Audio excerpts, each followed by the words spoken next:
മുഖ്യ പ്രഭാഷണം നടത്തുന്നു. അതിനുവേണ്ടി അദ്ദേഹത്തെ സാദരം ക്ഷണിക്കുന്നു.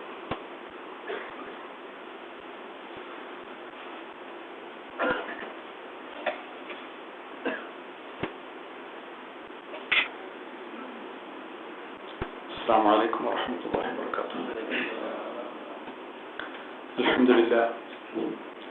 الحمد لله رب العالمين، والصلاة والسلام على أشرف المرسلين سيدنا وحبيبنا محمد صلى الله عليه وسلم. فإن خير الحديث كتاب الله، وخير الهدي هدي سيدنا محمد صلى الله عليه وسلم، وشر الأمور محدثاتها، وكل محدثة بدعة، وكل بدعة ضلالة، وكل ضلالة في النار.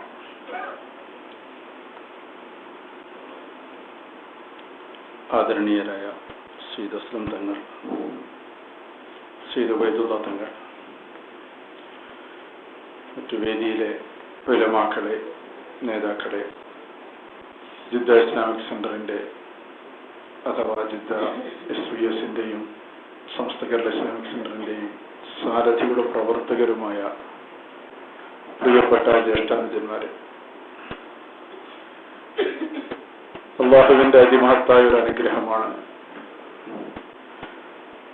ഇങ്ങനെ ഒരിക്കൽ കൂടി ജിദ്ദ ഇസ്ലാമിക് സെന്ററിന്റെ അങ്കണത്തിൽ നമുക്ക് ഒരുമിച്ച് കൂടാൻ സാധിച്ചത്. ഒരു വിശുദ്ധ റമദാൻ കഴിഞ്ഞ് ഒരു ഈദിന്റെ പരിമളം തങ്ങി നിൽക്കുന്ന ഈ ദിനങ്ങളിൽ അള്ളാഹുവിനു വേണ്ടി സന്തോഷത്തോടെ സ്നേഹത്തോടെ ഒരുമിച്ച് കൂടാൻ സാധിച്ചു എന്നത് അള്ളാഹു നമുക്ക് ചെയ്ത അനുഗ്രഹമാണ്. ഈ ഒരു അവസരം റബ്ബ് ഒരുക്കി തന്നതാണ്. അള്ളാഹുവിന് വേണ്ടി സ്നേഹിക്കുന്നവരുടെ പദവികൾ മറ്റാരാലും അസൂയപ്പെടുന്നതാണ് എന്ന ഹദീസ് നിങ്ങളൊക്കെ പലവരും കേട്ടവരാണ്. ശുഹദാക്കൾക്കും അമ്പിയാക്കൾക്കും വരെ അസൂയ തോന്നുമാറുള്ള ഉന്നതമായ സ്ഥാനങ്ങൾ എന്തിനാ അവർക്കൊക്കെ അസൂയ തോന്നുന്നത്? അവരെ പോലെ ഒന്നും കഷ്ടപ്പെടാതെ, അത്രയൊന്നും അധ്വാനിക്കാതെ ഉന്നതമായ സ്ഥാനം നേടുമ്പോൾ ആരും അസൂയപ്പെട്ടു പോകും. അത് ആ അസൂയക്ക് ഹസദ് എന്നല്ല, വിപത്വത്ത് എന്നാ പറയാം. അവർക്ക് നഷ്ടപ്പെടണമെന്ന് ആഗ്രഹിക്കാതെ ആ സൗഭാഗ്യങ്ങളിൽ കൗതുകം പൂണ്ടിരിക്കുന്ന ഒരവസ്ഥ, അങ്ങനെയുള്ള അവസ്ഥ ഉണ്ടാകുന്നത് അള്ളാഹുവിന്റെ കാര്യത്തിൽ പരസ്പരം സ്നേഹിച്ചവരെ പറ്റിയാണ്.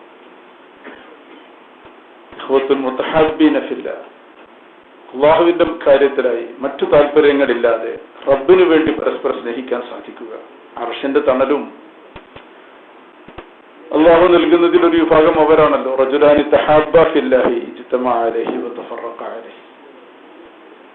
അള്ളാഹുവിന് വേണ്ടി സ്നേഹിക്കുക എന്നത് സുഖമുള്ളൊരു ഏർപ്പാടാണ്.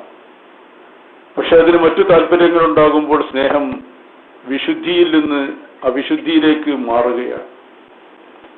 സ്നേഹത്തിന് മറ്റു താല്പര്യങ്ങൾ ഉണ്ടാകാൻ പാടില്ല. അള്ളാഹുവിന് വേണ്ടി മാത്രമായ സ്നേഹം, റബ്ബിന് വിചാരിച്ചു മാത്രം മറ്റൊരാളെ നമുക്ക് സ്നേഹിക്കാൻ സാധിച്ചാൽ അതാണ് ഏറ്റവും പരിശുദ്ധമായ സ്നേഹം. ജിദ്ദ ഇസ്ലാമിക് സെന്ററിൽ ഒരുമിച്ച് കൂടിയ നിങ്ങളെ ഈ ഒരു വികാരമല്ലാതെ മറ്റൊന്നും നയിക്കുന്നില്ല എന്നെനിക്കറിയാം. കാരണം ഈ സെന്റർ തുടങ്ങിയത് മുതലേ അങ്ങനെയൊക്കെയുള്ള കൂട്ടായ്മകളാണ് ഇവിടെ രൂപപ്പെട്ടു വന്നതും അന്നു മുതലേ ഞാൻ കണ്ടിരുന്ന പല മുഖങ്ങളും തന്നെയാണ് ഭാവഭേദങ്ങളില്ലാതെയും ഇന്നും എനിക്ക് കാണാൻ പറ്റുന്നത്. അതുകൊണ്ട് തന്നെ നേരത്തെ മഗ്‌രിബിന് മുമ്പ് വിങ്ങുകളുടെയും പ്രവർത്തകരുടെയും ഒരു യോഗമുണ്ടായിരുന്നു. അതിൽ ഞാൻ പറഞ്ഞതുപോലെ വട്ടമിട്ടിരുന്ന ആ കൂട്ടത്തിൽ വേർതിരിച്ചറിയാതെ ഒരാളായിരിക്കാൻ തന്നെയായിരുന്നു എന്റെ തീരുമാനവും താല്പര്യവും. പക്ഷെ ആരൊക്കെയോ എന്നെ ഒരു ഗൾഫ് റിട്ടേണിയാക്കി മാറ്റുകയാണ്. സ്വയം ഞാനതിന് സന്നദ്ധനാവുന്നില്ല എന്നതാണ്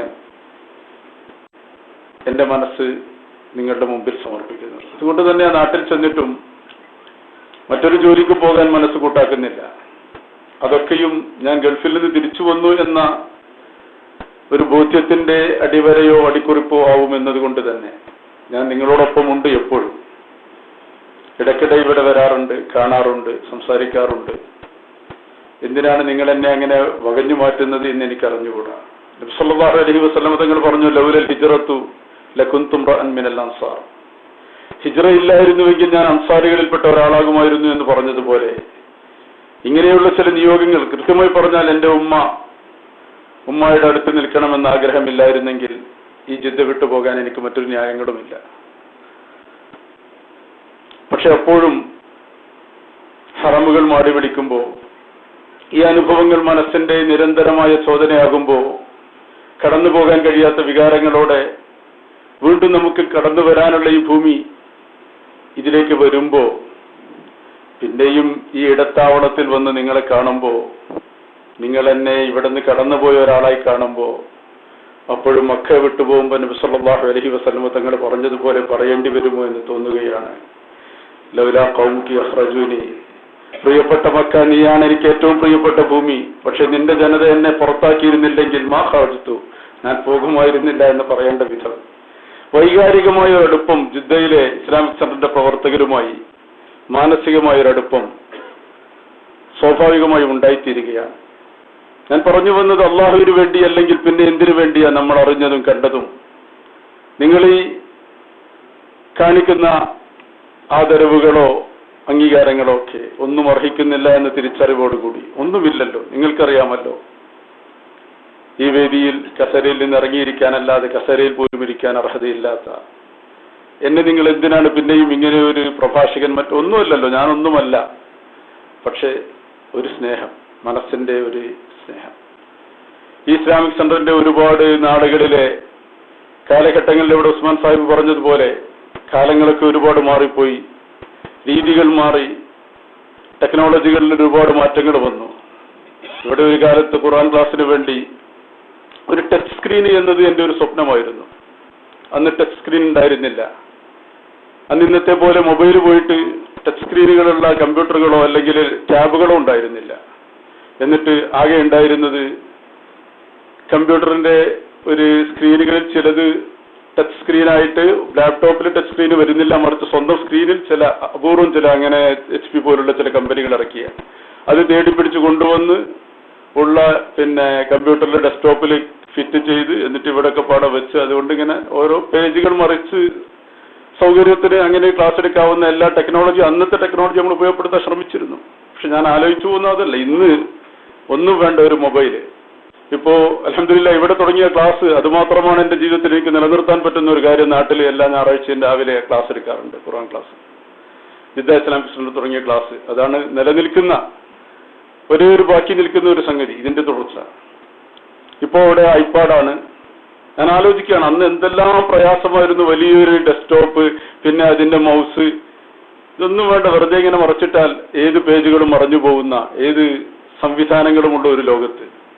നമുക്കറിയാം, ഇന്ന് അഷാമില പോലെയുള്ള ഒരുപാട് വലിയ ലൈബ്രറികൾ, ആയിരക്കണക്കിനും പതിനായിരക്കണക്കിന് വോള്യങ്ങളുള്ള ഗ്രന്ഥങ്ങളൊക്കെയും ഇപ്പൊ ഈ കേവല മൊബൈലിൽ തന്നെ ഇതിനുണ്ട്. അൽഷാമില വെറുതെ ടച്ച് ചെയ്താൽ നമുക്ക് ഏത് കിതാബുകളും ഏത് പുസ്തകങ്ങളും ഏത് ലോകത്തെ എൻസൈക്ലോപീഡിയകളും തുറന്നു വരുന്ന സംവിധാനങ്ങൾ. റബ്ബ് നൽകിയ ഈ സംവിധാനങ്ങളുടെ മുമ്പിലാണ് നമ്മൾ നിൽക്കുന്നത്.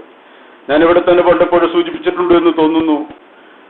8-10 വർഷം മുമ്പ് ഒരു ഹജ്ജ് വേളയിൽ മഹാനായ അത്തിപ്പറ്റ ഉസ്താദിന്റെ കൂടെ ഹജ്ജ് ചെയ്യുമ്പോൾ അദ്ദേഹം ഞങ്ങളോട് അന്ന് മൊത്തം സൗദിയുടെയും അതുപോലെ മറ്റു ഗൾഫ് രാഷ്ട്രങ്ങളുടെ ഒരു GCC കമ്മിറ്റി ഉണ്ടാക്കണമെന്ന് പറഞ്ഞ് മിനായിൽ വെച്ച് കൂടിയപ്പോൾ അവിടെ വെച്ച് അന്ന് അത്തിപ്പറ്റ ഉസ്താദ് ഞങ്ങളോട് പറഞ്ഞ ഒരു കാര്യം, ഞങ്ങളൊക്കെ പ്രവർത്തിച്ചു തുടങ്ങിയ കാലത്ത് ഒരു യോഗത്തിന് കത്തയക്കലായിരുന്നു. ഇല്ലെങ്കിൽ ഒരു കത്തയക്കും. ആ കത്ത് കിട്ടിയോ ഇല്ലെന്ന് അറിയാനൊന്നും വഴിയില്ല. യോഗത്തിന് ക്ഷണക്കത്തയക്കും, വരുന്നവര് വരും, അത് എഴുതി ഒട്ടിച്ച് സ്റ്റാമ്പ് ഒട്ടിച്ച് അയച്ച് കിട്ടിയെങ്കിൽ കിട്ടി, കുറെ ദിവസം കഴിഞ്ഞ് യോഗം കൂടും. അദ്ദേഹം അന്ന് പറഞ്ഞു, 5-8 വർഷം മുമ്പ് പറയുന്നത്. ഇപ്പോൾ കേൾക്കുന്നത് അതിൻ്റെ ഒന്നും ആവശ്യമില്ല, കമ്പ്യൂട്ടറിലൊന്നാട് നെക്കിയാൽ മതി, മൗസ് ക്ലിക്ക് ചെയ്യാന്നുള്ളതിൻ്റെ ഒക്കെ അവരുടെ ശൈലിയിൽ കമ്പ്യൂട്ടറിലൊന്നാട് നെക്കിയാല് കത്തൊക്കെ ഒറ്റ നെക്കുകൊണ്ട് എല്ലാവർക്കും കത്താട് പോവും, അവർക്ക് അപ്പം തന്നെ കിട്ടും, അത് അവിടെ വായിച്ചിടണമെന്ന് ഇവിടെ നിന്ന് തന്നെ അറിയാനും പറ്റും. അങ്ങനെയൊക്കെയാണ് അത്ര ഇപ്പോഴത്തെ കാലം എന്നാണ് കേൾക്കുന്നത് എന്ന് പറഞ്ഞിട്ട് ഉസ്താദ് പറഞ്ഞു. അതാണ് ഇനി പറയുന്നതാണ് വിഷയം.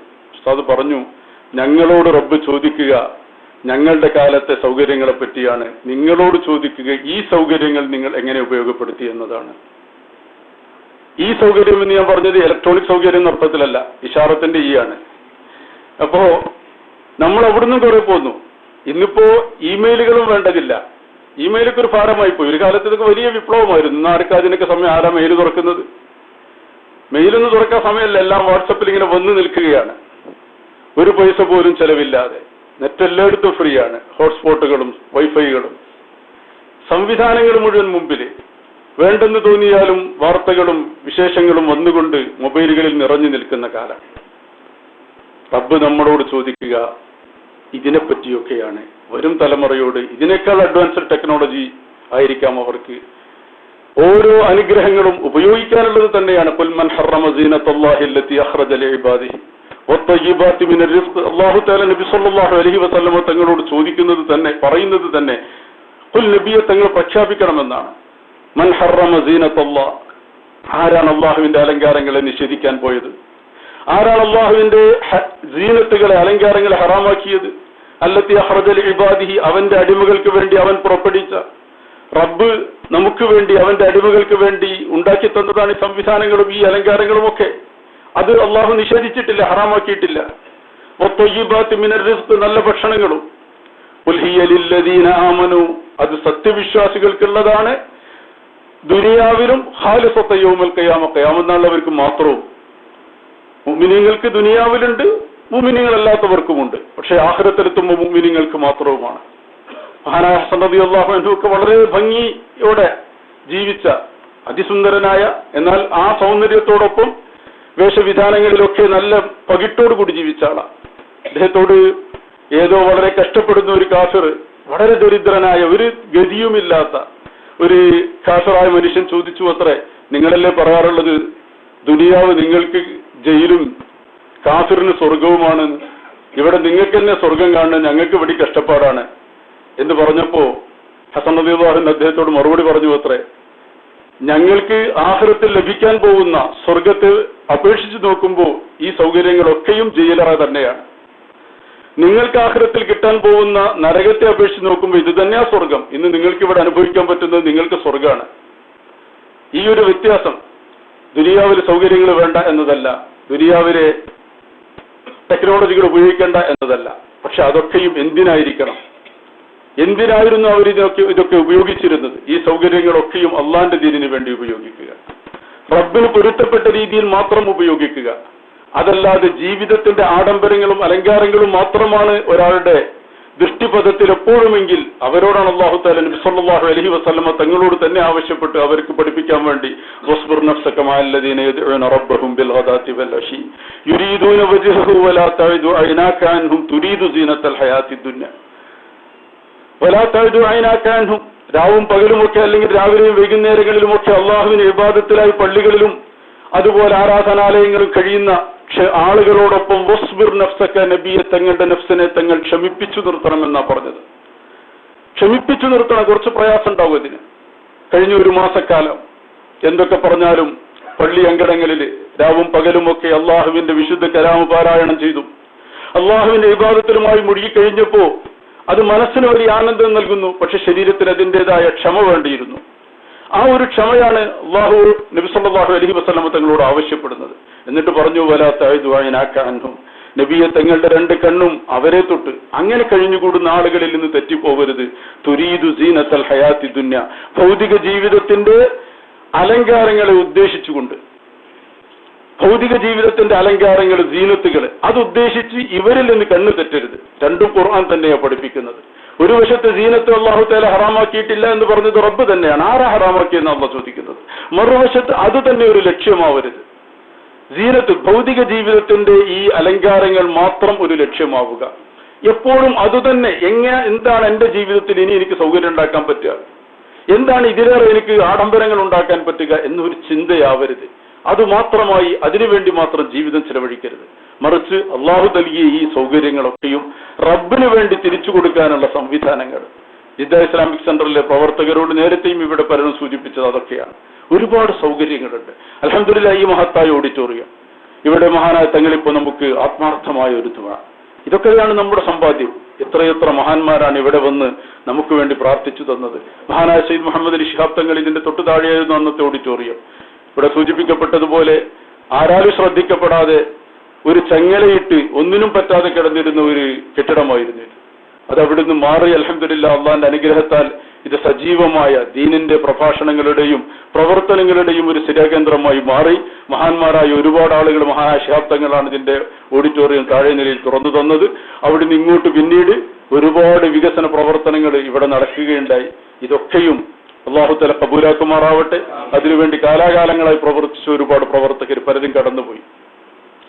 ഈ ദുനിയാവിൽ നിന്ന് തന്നെ കടന്നുപോയവരുണ്ട്. നമ്മുടെ അബ്ബാസ് മുസ്ലിയാരെ പോലെ ഒരുപാട് ആളുകൾ, ഞാൻ പേരെടുത്ത് പറഞ്ഞ അതും ഒരുപാട് ആളുകളുണ്ട്. മുസ്ലിയാരെ പോലെ അങ്ങനെ ദുനിയാവിൽ നിന്ന് തന്നെ പരലോകത്തേക്ക് കടന്നുപോയവരുണ്ട്. പ്രവാസ ജീവിതം നയിച്ച് മതിയാക്കി നാട്ടിലേക്ക് പോയവരുണ്ട്. യഥാർത്ഥത്തിൽ അല്ലെങ്കിലും എന്താണ് ഈ പ്രവാസവും എന്താണ് നിവാസവും ഒക്കെ തിരിച്ചറിയുന്നത് യഥാർത്ഥത്തിൽ മരണത്തോടെ. ദുനിയാവിൽ എല്ലാവരും പ്രവാസികളാണ്. നമ്മൾ ഗൾഫിൽ പോവുക എന്നതല്ല, തിരിച്ചു വിളിച്ചാൽ പോകേണ്ടി വരിക, തിരിച്ചു പോകാൻ പറഞ്ഞാൽ പോകേണ്ടി വരിക. അതില്ലാത്തിടത്ത് മാത്രമാണ് നമ്മുടെ ശരിയായ നിവാസം ആരംഭിക്കുന്നത്. അതുവരെയുള്ളതൊക്കെയും പ്രവാസമാണ്. ഒന്നിനും കാത്തിരിക്കാതെ തിരിച്ചു വിളിക്കുമ്പോൾ പോകേണ്ടവരാ നമ്മൾ. ഒന്നും പറഞ്ഞാലും ആരും അനുവദിക്കാൻ പോകുന്നില്ല. തിരിച്ചു പോകാൻ സമയമായാൽ തിരിച്ചു പോകണം ദുനിയാവിൽ നിന്ന്. വഇന്നൽ ആഖിറത ലഹിയൽ ഹയവാൻ. പരലോകം തന്നെയാണ് യഥാർത്ഥമായ ജീവിതം. അതിനുവേണ്ടി മാത്രമാണ് നമ്മൾ ഇവിടെ കടന്നു വന്നതും. ആ ഒരു ജീവിതത്തിലേക്ക് പോകാനുള്ള ഒരു ഗേറ്റ് വേയിലാണ് നമ്മളൊക്കെ ഉള്ളത്. അതുകൊണ്ട് തന്നെ ഇവിടെയായാലും നാട്ടിലായാലും എവിടെയായാലും എല്ലാം പ്രവാസം തന്നെയാണ്. എന്തായാലും സാഹചര്യങ്ങൾക്കനുസരിച്ച് കടന്നുപോയവര്, മാറിപ്പോയവര് ഒക്കെ ഒരുപാട് ഇസ്ലാമിക് സെന്ററുമായിട്ട് ബന്ധപ്പെട്ടവരുണ്ട്. അൽഹംദുലില്ലാഹ് ഇന്ന് കുറെ പുതുമുഖങ്ങളുടെ മുമ്പിലുണ്ട്. നന്നായി പ്രവർത്തിക്കാൻ എല്ലാവർക്കും അല്ലാഹു തആല തൗഫീഖ് ചെയ്യുമാറാവട്ടെ. ധാരാളം പ്രവർത്തകരുടെ ഒരു നല്ല വേദിയാണ് ജിദ്ദ ഇസ്ലാമിക് സെന്ററും. അതിനോടനുബന്ധിച്ച് ഇസ്ലാമിക് സെന്ററിന്റെ കീഴിലായി ഇവിടെ SYS അതുപോലെ തന്നെ SKIC നന്നായി പ്രവർത്തിച്ചുകൊണ്ടിരിക്കുകയാണ്. നിങ്ങളുടെ ഈ ആത്മാർത്ഥമായ പ്രവർത്തനങ്ങളെ കണ്ട് ആശീർവദിക്കുക അല്ലെങ്കിൽ സന്തോഷമാവുക എന്നതാണ് ഇതിലെ കടന്നു പോകുമ്പോൾ ഇനി ഞങ്ങൾക്കൊക്കെ ചെയ്യാനുള്ളത്. ഞാൻ നേരത്തെ പറഞ്ഞതുപോലെ നിങ്ങളിൽ ഒരാളായി ഇവിടെ തന്നെ ഉണ്ടാകണമെന്ന് ആഗ്രഹിക്കുന്നത് കൊണ്ടാണ് കൂടെ വരാൻ വീണ്ടും വീണ്ടും ആഗ്രഹിച്ചു കൊണ്ടിരിക്കുന്നത്. ഇൻഷാ അല്ലാഹ് വരണമെന്ന് തന്നെയാണ് ഇപ്പോഴും. തീർത്തു പോവാനല്ല, നിർത്തിപ്പോവാനല്ല, വരണമെന്നതാണ്. നിങ്ങളെക്കാൾ കൂടുതൽ ഹറമുള്ള കാലത്തോടെ നമുക്ക് അങ്ങനെയല്ലാതെ സിദ്ധിക്കാനും പറ്റില്ല. തീർച്ചയായും ഇതൊരു വലിയ സൗഭാഗ്യമാണ്. ഇവിടെ നേരത്തെ തങ്ങളടക്കം അത് സൂചിപ്പിക്കുകയുണ്ടായി. ഉപയുതങ്ങളും അതുപോലെ അലിഫൈസിയും ഒക്കെ നേരത്തെ നിങ്ങളോട് ഈ കാര്യങ്ങൾ സൂചിപ്പിക്കുകയുണ്ടായി. ഹറം എന്ന വിശുദ്ധമായ ഈ അനുഗ്രഹം കടന്നുപോയവർക്കറിയാം ഇന്നത് നൽകുന്ന വേദനകൾ എന്താണ്. ഇപ്പോൾ ഇവിടുന്ന് 10 റിയാലോ 15 റിയാലോ ചെലവഴിക്കുകയോ അല്ലെങ്കിൽ ഇപ്പൊ പഴയ മാതിരിയല്ല. ഞാൻ അന്ന് വന്ന കാലത്ത് ശരിക്കും പറഞ്ഞാൽ ഒരു വണ്ടിയായിരുന്നു, ഒരൊറ്റ കാറ്. അന്നിവിടെ ആകെക്കൂടി SYSന്റെ പേരിൽ ഓടാനുണ്ടായിരുന്നത്. SYSനല്ല, ഒരു വ്യക്തി, ഒരാളെ കാറുള്ള ആളുണ്ടായിരുന്നുള്ളൂ. ഇന്ന് നിങ്ങൾ ആലോചിച്ച് നോക്കുക, എത്ര പേരാണ് നമ്മുടെ മലയാളികളിൽ സ്വന്തമായി വണ്ടിയും സൗകര്യങ്ങളും ഉള്ളവർ. കാലം എത്ര മാറിപ്പോയി. പ്രവർത്തിക്കാൻ എത്ര സൗകര്യം, ഫാമിലികളുള്ളവർ എത്രയാ. പണ്ടൊക്കെ അന്ന് അത്യപൂർവമായിരുന്നു അതൊക്കെ. ഒരുപാട് മാറ്റങ്ങൾ, നിയമത്തുകൾ അല്ലാഹു തആല ചെയ്തിട്ടുണ്ട്. സ്വന്തമായി വ്യാപാര സ്ഥാപനങ്ങളുള്ളവര്, സൗകര്യങ്ങളുള്ളവര്, നല്ല നല്ല ജോലിയുള്ളവര്. അന്നിതൊക്കെ അപൂർവ കാഴ്ചകളായിരുന്നു.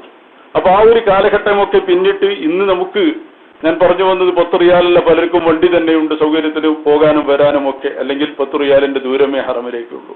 ഈ ഹറം എന്നത് നമ്മുടെ ഒരു വികാരമായി മാറ്റാൻ സാധിക്കണം. പലരും അങ്ങനെയാണ്, ഞാനത് അല്ല എന്നല്ല പറയുന്നത്. പക്ഷെ എത്രയായാലും മതിയാവാത്ത അള്ളാഹുവിന്റെ ഭവനമാണ്. റബ്ബിന്റെ ഭവനത്തെ ഒരാൾ ഇഷ്ടപ്പെട്ടാൽ ഓരോ രീതിയിലാണ് നമുക്ക് റബ്ബിനെ ഇഷ്ടപ്പെടാൻ പറ്റുക. ഏതെങ്കിലും ഒരു തലത്തിൽ നമുക്ക് റബ്ബിനെ ഇഷ്ടപ്പെടാൻ പറ്റണം. പെരുന്നാൾ അതിനാ. ഒരു മാസം നമ്മളെ അല്ലാഹു തആല ഒരു പ്രത്യേക രീതിയിൽ നിലനിർത്തിയിട്ട് ആ സന്തോഷം പങ്കിടുകയാണ് പെരുന്നാൾ ചെയ്യുന്നത്. യഥാർത്ഥത്തിൽ നബി സല്ലല്ലാഹു അലൈഹി വസല്ലം തങ്ങൾ ഒരിക്കൽ പറഞ്ഞു, റമദാനിന്റെ അവസാനത്തെ രാവ്, 29ന്റെ രാവ് അല്ലെങ്കിൽ അവസാനത്തെ രാവ്, ആ രാവിലാണ് അതുവരെ ആളുകളെ അല്ലാഹു തആല നരകത്തിൽ നിന്ന് മോചിപ്പിച്ചതിനേക്കാൾ കൂടുതൽ ആളുകളെ മോചിപ്പിക്കുക എന്ന്. നമ്മൾ പലപ്പോഴും ലൈലത്തുൽ ഖദറാണ് ഏറ്റവും പ്രധാനം എന്ന് വിചാരിക്കാറുണ്ട്. ലൈലത്തുൽ ഖദർ അവസാനത്തെ രാവാണെങ്കിൽ അത് ശരിയാണ്. അല്ലെങ്കിൽ ഈ ഹദീസിന്റെ അടിസ്ഥാനത്തിൽ ലൈലത്തുൽ ഖദർ അടക്കമുള്ള രാവുകളെക്കാൾ കൂടുതൽ ആളുകൾ അവസാന രാവിലും അല്ലാഹു തആല മോചിപ്പിക്കും. നബി സല്ലല്ലാഹു അലൈഹി വസല്ലം തങ്ങൾ അതിന് പറഞ്ഞ ന്യായം, ജോലി ചെയ്തവന് അവസാനമല്ലേ, ജോലി തീരുന്ന സമയത്തല്ലേ കൂലി കൊടുക്കുക എന്നാണ്. ജോലി തീരുമ്പോഴല്ലേ കൂലി കൊടുക്കുക. അവസാനം അല്ലാഹു തആല ഒന്നായി കൊടുക്കും, ഏറ്റവും അവസാനത്തെ രാവിലെ. ആ ഒരു സന്തോഷമാണ് പെരുന്നാളിൽ. അതുവരെ കഷ്ടപ്പെട്ടപ്പോ അവസാനം അല്ലാഹു തആല നൽകുകയാണ്, സന്തോഷമായി നൽകുകയാണ്. അതുകൊണ്ടാണ് അന്ന് വ്രതം ഹറാമാക്കിയത്. അന്ന് നോമ്പ് നോക്കാൻ പാടില്ല. അന്ന് നിങ്ങൾ സുഭിക്ഷമായി ഭക്ഷണം കഴിക്കണം. സന്തോഷമായിരിക്കണം. റബ്ബ് നമുക്ക് സന്തോഷത്തിന് അവസരങ്ങൾ തരികയാണ്. പക്ഷെ ഏത് സന്തോഷവും റബ്ബിന്റെ പൊരുത്തത്തിലായിരിക്കണം.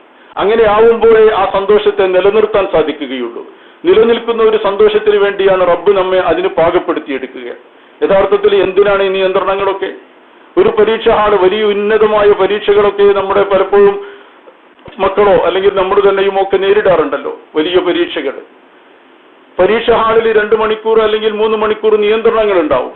അവിടെ എന്റെ മൊബൈൽ എന്റേതാണ്, ഞാൻ കാശ് കൊടുത്തതാണ്, അല്ലെങ്കിൽ എന്റെ വാപ്പ ഗൾഫിൽ നിന്ന് കാശ് കൊടുത്ത് വാങ്ങിയതാണ്, കട്ടുകൊണ്ടൊന്നുമല്ല, എന്റെ ലാപ്ടോപ്പ് എന്റേതാണ്, ഇതൊക്കെ എനിക്ക് പരീക്ഷ ഹാളിൽ കൊണ്ടുപോകാൻ അനുവദിക്കണമെന്ന് പറഞ്ഞാൽ നടക്കില്ല. ചില നിയന്ത്രണങ്ങൾ ഉണ്ടാവണം. എന്തിനാണ് നിയന്ത്രണങ്ങൾ? ഈ നിയന്ത്രണങ്ങൾ പിന്നീടുള്ള ഒരു ജീവിതത്തെ ഭാസുരമാക്കാൻ വേണ്ടി സുരക്ഷിതമാക്കാനും ആവശ്യമാണ്. തുടർന്നുള്ള ജീവിതത്തെ സുരക്ഷിതമാക്കാൻ ചില നിയന്ത്രണങ്ങൾ ചില നേരങ്ങളിൽ ആവശ്യമാണ്. അല്ലാഹു തആല ഈ ദുനിയാവിൽ അത്രയും നമ്മളെ ഒരു വലിയ ഉദ്യാനത്തിലേക്ക് കടത്തിവിടുകയാണ്. അതിമഹത്തായ ജന്നാത്തുൻ തജ്രി തഹ്തഹൽ അൻഹാർ, അരുവികൾ ഒഴുകുന്ന ഉദ്യാനങ്ങൾ, അർദുഹ സമാവാതു വൽ അർദ്, ആകാശഭൂമികളുടെ വിശാലതയുള്ള സ്വർഗങ്ങൾ. പക്ഷെ അവിടെ എല്ലാ സൗകര്യവും റബ്ബ് ഒരുക്കിയിട്ട് കാര്യമില്ല. അവിടെ ചെന്നും പരസ്പരം കുശുമ്പും പാരവെക്കലുമാണെങ്കിൽ ഒരു സുഖം കിട്ടൂല. വലിയൊരു കൊട്ടാരം ഉണ്ടായിട്ട് കാര്യമില്ലല്ലോ. ഉള്ളിലുള്ള ആളുകൾ മാനസിക പൊരുത്തമില്ലാത്തവരാണെങ്കിൽ, ഈ മാനസിക പൊരുത്തമുണ്ടാവണമെങ്കിൽ മനുഷ്യന്റെ മനസ്സുകളിൽ വിശുദ്ധി ഉണ്ടാവണം. ആ വിശുദ്ധിയുടെ ഒരു പരിശീലന കളരിയ ദുനിയാവ്. ഇവിടെ ചില നിയന്ത്രണങ്ങൾക്ക് വിധേയരായി നിൽക്കുമോ, ചില രീതികൾ പിന്തുടരുമോ, അവർക്ക് മാത്രമേ അവിടെ ആസ്വദിക്കാനാവൂ. അതിനുവേണ്ടിയാണ് റബ്ബ് ചില ആളുകളെ തെരഞ്ഞെടുക്കാൻ വേണ്ടി ഈ ദുനിയാവ് ഉണ്ടാക്കിയത്. ഈ ഏതാനും നിമിഷങ്ങളിലെ ക്ഷമക്ക് പോലും നമുക്ക് തയ്യാറില്ലെങ്കിൽ പിന്നെയും അപാകതകൾ വരാം. അതിനാണ് ഗഫൂറും ഷക്കൂറുമായ ഒരു റബ്ബ്. അവസരങ്ങൾ തന്നുകൊണ്ട് വന്നുപോയ പാളിച്ചകൾ പൊരുത്തപ്പെട്ടു തരാനും പൊറുത്തു തരാനും ഇനിയുള്ള ജീവിതം നന്നാകുമെങ്കിൽ കഴിഞ്ഞതൊക്കെ മറക്കാനും തയ്യാറുള്ള ഒരു റബ്ബ്. അങ്ങനെയുള്ള ഒരുപാട് അവസരങ്ങളാണ് റബ്ബ് തരുന്നത്. ആ റബ്ബിനെ ഈ പെരുന്നാളിൽ നമ്മൾ തിരിച്ചറിയണം. റമദാനിൽ മാത്രം തിരിച്ചറിഞ്ഞാൽ പോരാ. മഹാനായ ബിശ്ർ ഹാഫി തങ്ങളോടൊക്കെ ചോദിച്ചപ്പോൾ പറഞ്ഞതുപോലെ റമദാനിൽ അള്ളാഹുവിനെ അറിയുന്നു, പക്ഷേ റമദാൻ കഴിഞ്ഞാൽ പിന്നെ റബ്ബിനെ പരിചയമില്ല. പിന്നെ റമദാനിന്റെ മുമ്പുള്ള അവസ്ഥയേക്കാൾ മോശമായ അവസ്ഥകളിലേക്ക് പോകുന്ന ആളുകൾ. അവരെ പറ്റി പറഞ്ഞപ്പോൾ ബിഇസൽ ഖൗം എന്നാ പറഞ്ഞത്. ഇത്ര മോശമാണ് അവര്. ബിഇസൽ ഖൗം, ആ ജനത വളരെ മോശമായിരിക്കുന്നു.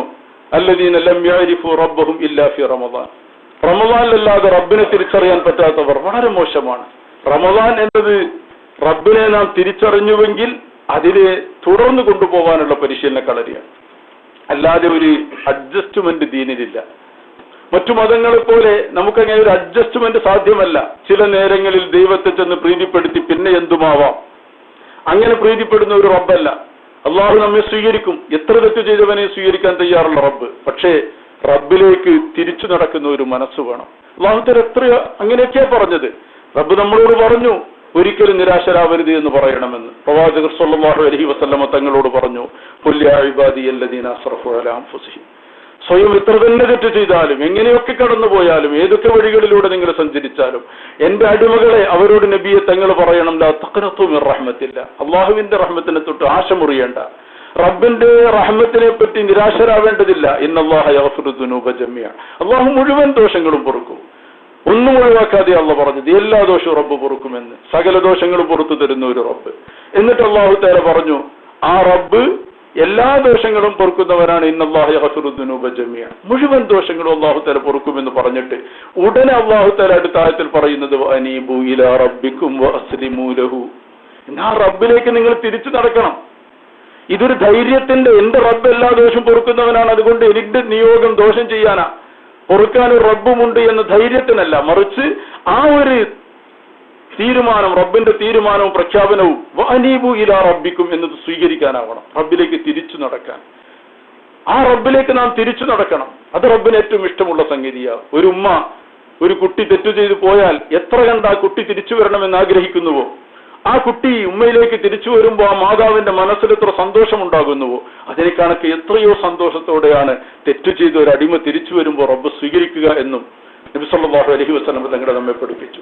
അതുകൊണ്ട് തന്നെ തിരിച്ചു നടക്കാൻ നമ്മൾ സന്നദ്ധരാവണം. ജീവിതത്തിന്റെ ചാലുകൾ മാറ്റിയിട്ട് ഈ റമദാൻ കഴിയുമ്പോൾ റമദാൻ നൽകിയ ആവേശം, ആ സന്തോഷം, റബ്ബിനോടുള്ള നമ്മുടെ സാമീപ്യം കൂടിയിട്ടുണ്ടെങ്കിൽ കൂടിയ അളവിൽ അത് നിലനിർത്തി കൊണ്ടുപോകാൻ നമുക്ക് സാധിക്കണം.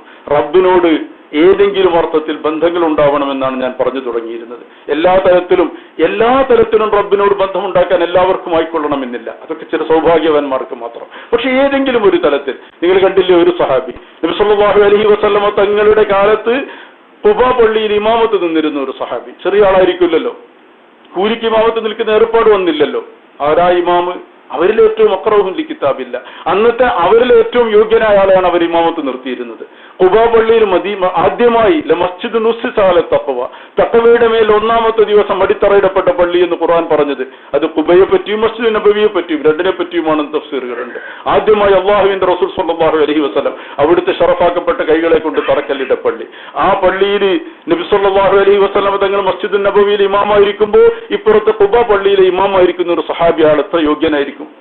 ആ സഹാബിയാണ് എല്ലാ നിസ്കാരത്തിലും 2 സൂറത്ത് ഓതുന്നത്, എല്ലാ റക്അത്തിലും ഒരു സൂറത്ത് ഖുൽ ഹുവല്ലാഹു അഹദ്, പിന്നെ ഏതെങ്കിലും സൗകര്യം പോലെ. സഹാബികൾ അദ്ദേഹത്തോട് പറഞ്ഞു, എല്ലാവർക്കും അറിയുന്ന കഥയാണ്, ഇമാം മുസ്ലിം അടക്കം ബുഖാരിയിലൊക്കെ റിവായത്ത് ചെയ്ത സ്വഹീഹ് ഹദീസ്.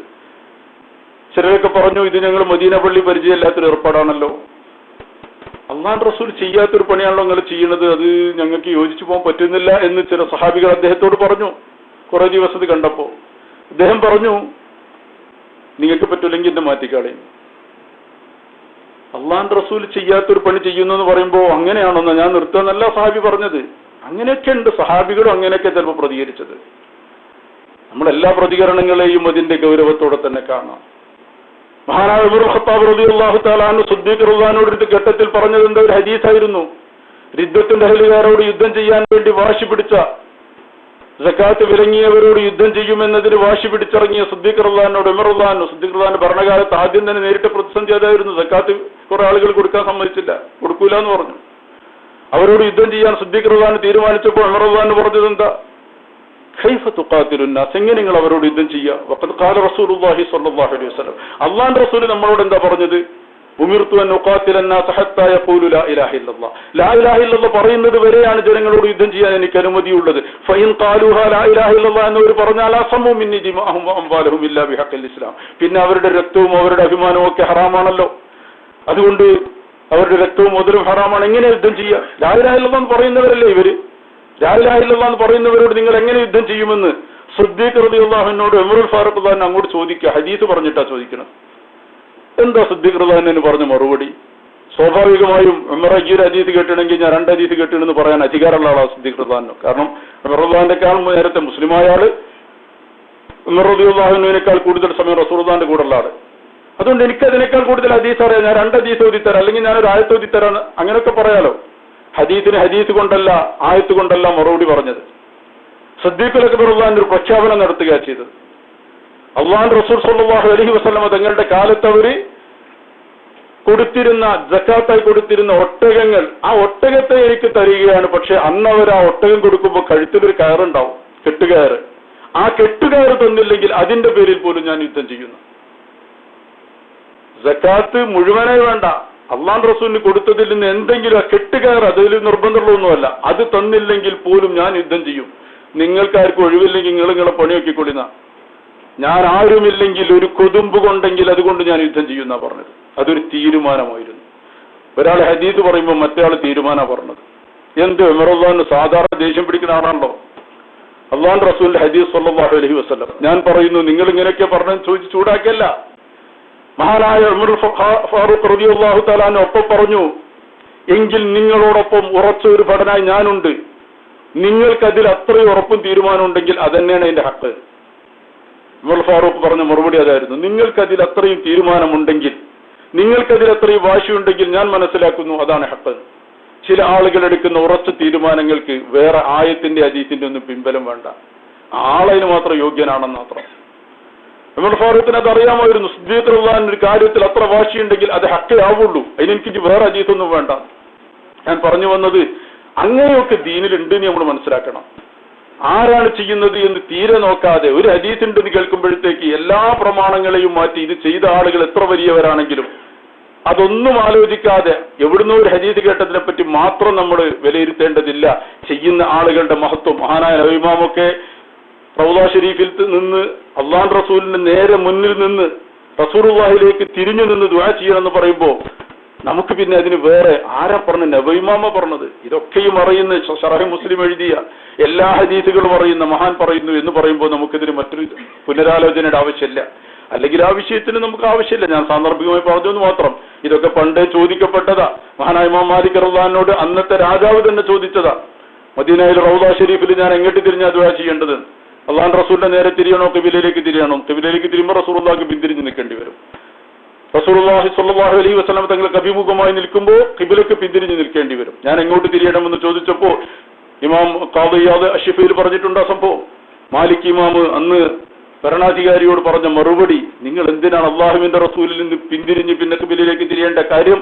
നിങ്ങൾ തിരിയേണ്ടത് അള്ളാഹുവിന്റെ റസൂലിലേക്ക് തന്നെയാണ് ഇവിടെ. കാരണം ബഹുവ ഖിബിലത്തുക വസീലത്തുക വസീലത്തു അബീക ആദം, നിങ്ങളുടെ മാത്രമല്ല നിങ്ങളുടെ പിതാവായ ആദം അലൈഹിസ്സലാമിന്റെ മുതൽ എല്ലാവരുടെയും വസീല ഇവിടെയാ. ഖിബില ഉണ്ടായത് എവിടുന്ന? അള്ളാഹുവിന്റെ റസൂൽ സ്വല്ലല്ലാഹു അലൈഹി വസല്ലം തങ്ങൾ 17 മാസക്കാലം മദീനയിൽ ചെന്നിട്ട് തിരിഞ്ഞു നിന്ന മാതിരിയാണ് നമ്മൾ നിൽക്കുന്നതെങ്കിൽ റസൂലുള്ളാഹിന്റെ നേർക്കല്ല എപ്പോഴും നിൽക്കേണ്ടത്. അന്ന് ഖിബില നേരെ ഓപ്പോസിറ്റിലായിരുന്നല്ലോ. അതുകൊണ്ടല്ലേ ഖിബിലത്തൈനി മസ്ജിദുൽ ഖിബിലത്തൈനിയിൽ 2 ഭാഗത്തേക്കും ഖിബില അടയാളപ്പെടുത്തിയത്. 17 അതിന് നേരെ ഓപ്പോസിറ്റിലാണ്. അതായത് മസ്ജിദുൽ അഖ്സയിലേക്കായിരുന്നു. എങ്ങനെയാണ് മസ്ജിദുൽ അഖ്സയിൽ നിന്ന് പിന്നെ വീണ്ടും വിശുദ്ധമായ കഅബയിലേക്കായി മാറിയത്? ഫലനുവല്ലിയന്നക ഖിബലതൻ തർളാഹ. അല്ലാഹു പറഞ്ഞു, അല്ലാഹുവിന്റെ റസൂലേ ഖദ് നറാ തഖല്ലുബ വജ്ഹിക ഫിസ്സമാ, അങ്ങയുടെ താൽപര്യം ഞാൻ കാണുന്നു. പ്രവാചകർ സ്വല്ലല്ലാഹു അലൈഹി വസല്ലം തങ്ങളുടെ താൽപര്യമാണ് റബ്ബ് പരിഗണിച്ചത്. എന്നിട്ട് പറഞ്ഞു, ഫലനുവല്ലിയന്നക ഖിബലതൻ തർളാഹ, തങ്ങൾക്ക് പൊരുത്തമുള്ള ഖിബലയിലേക്ക് നാം തങ്ങളെ തിരിച്ചു തരുന്നു. അതുകൊണ്ട് ഫവല്ലി വജ്ഹക, അതുകൊണ്ടാണ് റസൂലുള്ളാഹിന്റെ താൽപര്യമാണ് ഫവല്ലി വജ്ഹക ശത്റൽ മസ്ജിദിൽ ഹറാം, തന്റെ പിതാവായ ഇബ്രാഹിം അലൈഹിസ്സലാമിന്റെ ഖിബിലയായ കഅബയിലേക്ക് തിരിയണമെന്ന ആ താല്പര്യത്തെ റബ്ബ് പരിഗണിച്ചത്. അള്ളാഹുവിന്റെ റസൂലിന്റെ താല്പര്യമാണ് ഖിബില എന്നത്. അതിലപ്പുറം നമുക്ക് വേറെ ഏത് ഖിബിലയാ? അള്ളാഹുവിന്റെ റസൂലിന്റെ മുമ്പിൽ നിന്ന് അങ്ങോട്ട് തന്നെയാണ് തിരിയേണ്ടത്. അവിടുത്തെ തന്നെയാണ് നാം അഭിമുഖീകരിക്കേണ്ടത്. അങ്ങനെ തന്നെയാണ് സഹാബത്തൊക്കെയും പ്രവാചകനോട് അഭിമുഖമായി നിന്നുകൊണ്ട് തന്നെയാണ് സലാം പറഞ്ഞതും കടന്നുപോയതും നിന്ന് പ്രാർത്ഥിച്ചതുമൊക്കെ. അള്ളാഹുവിന്റെ റസൂൽ സ്വല്ലല്ലാഹു അലൈഹി വസല്ലമ തങ്ങൾക്ക് വേണ്ടി തന്നെയാണ് റബ്ബുൽ ഇസ്സത്തി സംവിധാനങ്ങളൊക്കെ ഒരുക്കിയത്. ഞാൻ പറഞ്ഞു വന്നത്, ആ സഹാബി ഖുബാ മസ്ജിദിലെ ഇമാമായിരുന്ന സഹാബി ഇങ്ങനെ ഒരു പടി ചെയ്തപ്പോ എല്ലാ റക്അത്തിനും 2 സൂറത്ത് ഓതിയപ്പോ അത് അള്ളാഹുവിന്റെ റസൂലിന്റെ ജീവിതകാലത്ത് മദീന പള്ളിയിൽ അപ്പുറത്ത് വേറൊരു ഏർപ്പാട് നടക്കുന്നുണ്ട്. അതിന് അനുകൂലമായിരുന്നില്ല ഇത്. എന്നിട്ട് അവർ ചോദ്യം ചെയ്തപ്പോഴും അദ്ദേഹം പറഞ്ഞത് ഇതാണ്, പറ്റില്ലെങ്കിൽ ഇന്നെ മാറ്റിക്കളയും. അവരതിന് സന്നദ്ധരായിരുന്നില്ല. കാരണം അദ്ദേഹം അവരിൽ ഏറ്റവും യോഗ്യനായിരുന്നു. അപ്പൊ അവർ സ്വാഭാവികമായി മദീന പള്ളിയിൽ ചെന്ന് നബി സല്ലല്ലാഹു അലൈഹി വസല്ലം തങ്ങളോട് പരാതി പറഞ്ഞു, ഇങ്ങനെ ഒരു ഏർപ്പാട് നടക്കുന്നുണ്ട്. അവിടെ നിസ്കാരത്തിലെ ഓരോ റക്അത്തിനും 2 സൂറത്താ, ഒന്ന് ഖുൽ ഹുവല്ലാഹു അഹദും, ഒന്ന് പിന്നെ ഏതെങ്കിലും ഒരു സൂറത്ത്. അല്ലാഹുവിന്റെ റസൂൽ സല്ലല്ലാഹു അലൈഹി വസല്ലം ആ സഹാബിയെ വിളിപ്പിച്ചു. എന്നിട്ട് ചോദിച്ചു, നിങ്ങളെപ്പറ്റി ഇങ്ങനെ ഒരു പരാതി കേൾക്കുന്നുവല്ലോ, എന്താണത്? എന്താണ് നബി തങ്ങളോട് പറഞ്ഞ മറുപടി? പറ്റൂല, എന്നെ മാറ്റിക്കളി എന്ന് പറയാൻ പറ്റുമോ? അതൊന്നും മറ്റുള്ളവരോട് പറഞ്ഞ ആരും പറയില്ലല്ലോ. അവിടെ എന്റെ കാരണം പറഞ്ഞു. അവിടെ അദ്ദേഹം പറഞ്ഞു, അല്ലാഹുവിന്റെ റസൂലെ ഇന്നി ഉഹിബ്ബുഹ, ആ സൂറത്തുൽ ഇഖ്ലാസ് ഖുൽ ഹുവല്ലാഹു അഹദ് എന്ന സൂറത്തിനെ ഞാൻ ഇഷ്ടപ്പെടുന്നു. ഞാൻ വല്ലാതെ ഇഷ്ടപ്പെട്ടു പോയി പ്രവാചകരെ ആ സൂറത്തിന്. അതുകൊണ്ട് എനിക്കത് ഓതാതിരിക്കാൻ പറ്റുന്നില്ല. ഓരോ റക്അത്തിലും എന്റെ മനസ്സിലുള്ള ഇഷ്ടം എന്നെ കൊണ്ടത് ചെയ്യിക്കുകയാണ് എന്ന് പറഞ്ഞപ്പോ സ്വാഭാവികമായി നബി തങ്ങൾ സല്ലല്ലാഹു അലൈഹി വസല്ലം തങ്ങൾക്ക് എന്ത് മറുപടി പറയാൻ നമ്മൾ ആലോചിച്ച് നോക്കുക. നബി തങ്ങൾക്ക് പറയാമല്ലോ. നബി തങ്ങൾ മറ്റൊരാളോട് പറഞ്ഞ മറുപടി ഉണ്ടല്ലോ, മൻ റഗിബ അൻ സുന്നത്തി ഫലൈസ മിന്നി.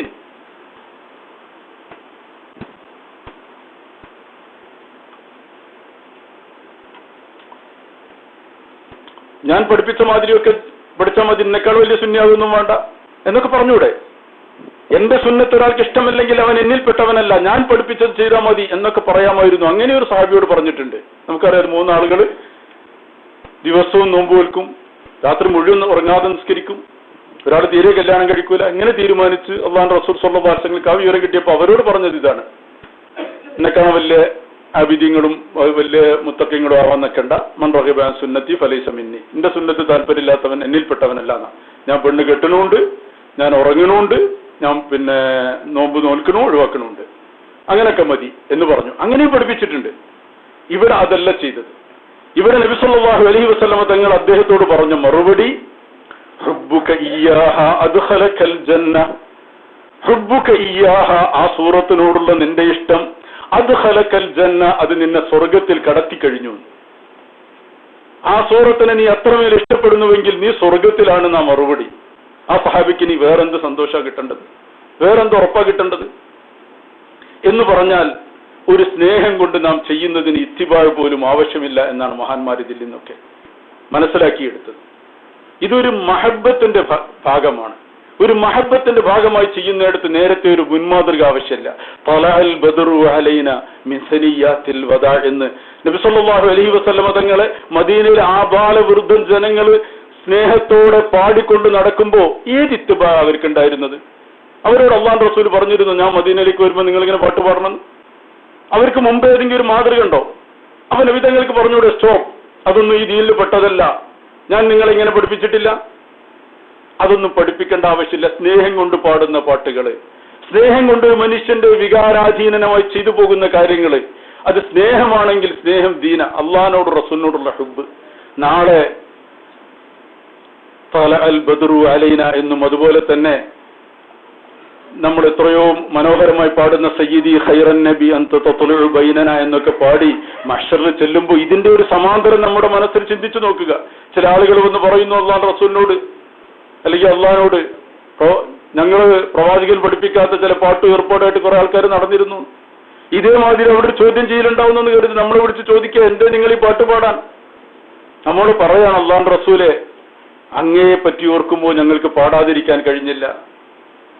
അങ്ങയെ പറ്റി ഓർക്കുമ്പോൾ ഞങ്ങൾക്കതിന് മുൻമാതൃകയൊന്നും തേടേണ്ടി വന്നില്ല. പക്ഷെ ഞങ്ങളുടെ മനസ്സിൽ അങ്ങയോടുള്ള സ്നേഹം കൊണ്ട് ഞങ്ങളിങ്ങനെ പാട്ടുപാടിപ്പോയി എന്ന് പറഞ്ഞാൽ, ഇത് പറഞ്ഞ പ്രവാചകൻ സ്വാഭാവികമായും എന്താ പറയാ? ഹുബ്ബുക്കും ഇയ്യായ, എന്നോട് നിങ്ങൾക്ക് അത്രയും ഇഷ്ടമാണെങ്കിൽ അത് ഖലഖുൽ ജന്ന എന്നല്ലേ പറയാ.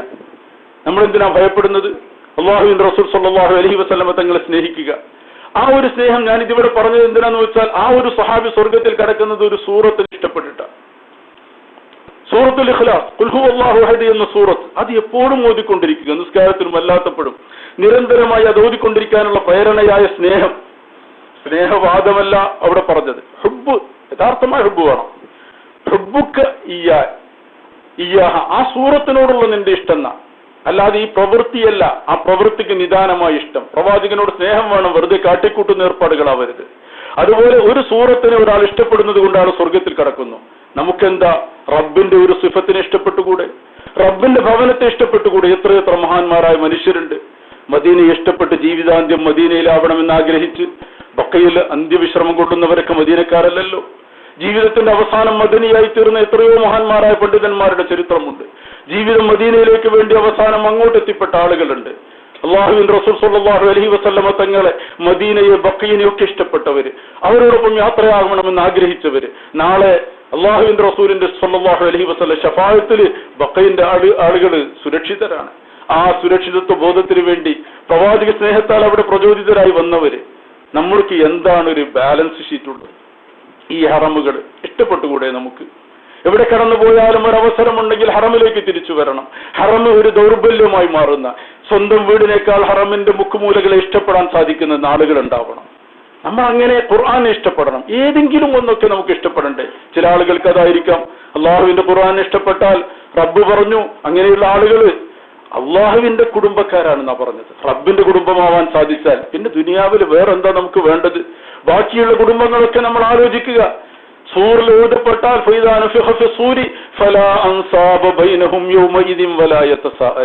പിന്നെ ഇവിടെയുള്ള കുടുംബ ബന്ധങ്ങളോ ഇവിടെയുള്ള മറ്റു ബന്ധങ്ങളോ ഒന്നുമില്ല. പരസ്പരമോ ഫലാ അൻസാബ ബൈനഹും, അവർക്കിടയിൽ കുടുംബ ബന്ധങ്ങളില്ല. വലാ യതസാഅലൂൻ, അവർ പരസ്പരം ചോദിക്കുന്നുമില്ല. ഇതൊക്കെ സൂറിൽ ഊതപ്പെടുന്നത് വരെയുള്ള ബന്ധങ്ങളാ. സൂറെന്ന് കാഹളത്തിൽ ഊതപ്പെട്ട് കഴിഞ്ഞാൽ പിന്നെ മോനെ നീ ഏത് തറവാട്ടിലാ, ഏത് കുടുംബത്തിലാ എന്ന വേർതിരിവുകളും ചോദ്യങ്ങളുമില്ല. പിന്നെ അവിടെ ബാക്കിയുള്ള ഒരേ ഒരു ഇല്ലാ നസബി വസുഹിരി, നബി സല്ലല്ലാഹു അലൈഹി വസല്ലം തങ്ങൾ പറഞ്ഞത് എന്റെ കുടുംബ ബന്ധം ഒഴിച്ച്. അതുമാത്രമാണ് മഹാന്മാരായ തങ്ങന്മാർക്കൊക്കെയുള്ള ഈ സൗഭാഗ്യമുണ്ടല്ലോ. അത് റബ്ബ് നൽകുന്ന ദാലിക്കൽ ഫദ്ലു മിനല്ലാഹ്, അത് നമുക്ക് സമ്പാദിച്ചുണ്ടാക്കാൻ പറ്റുന്നതല്ല, റബ്ബ് നൽകുന്ന സൗഭാഗ്യങ്ങളാ. അവരോടൊക്കെ ചേർന്ന് നിന്നാൽ അതിന്റെ ഒരു ബർക്കത്ത് നമുക്കും ഉണ്ടാകും. അല്ലാഹു തആല നൽകുമാറാവട്ടെ. പ്രവാചകർ സ്വല്ലല്ലാഹു അലൈഹി വസല്ലം നമ്മളോട് ആവശ്യപ്പെട്ടത് അത് മാത്രം. ഇത്ര വലിയൊരു പ്രബോധനം ചരിത്രത്തിൽ ആർക്കും സാധിക്കാത്ത ഏറ്റവും വലിയ പ്രബോധന പ്രവർത്തനങ്ങൾ ത്യാഗപൂർണമായി നിർവഹിച്ചിട്ട് പറഞ്ഞതെന്താ?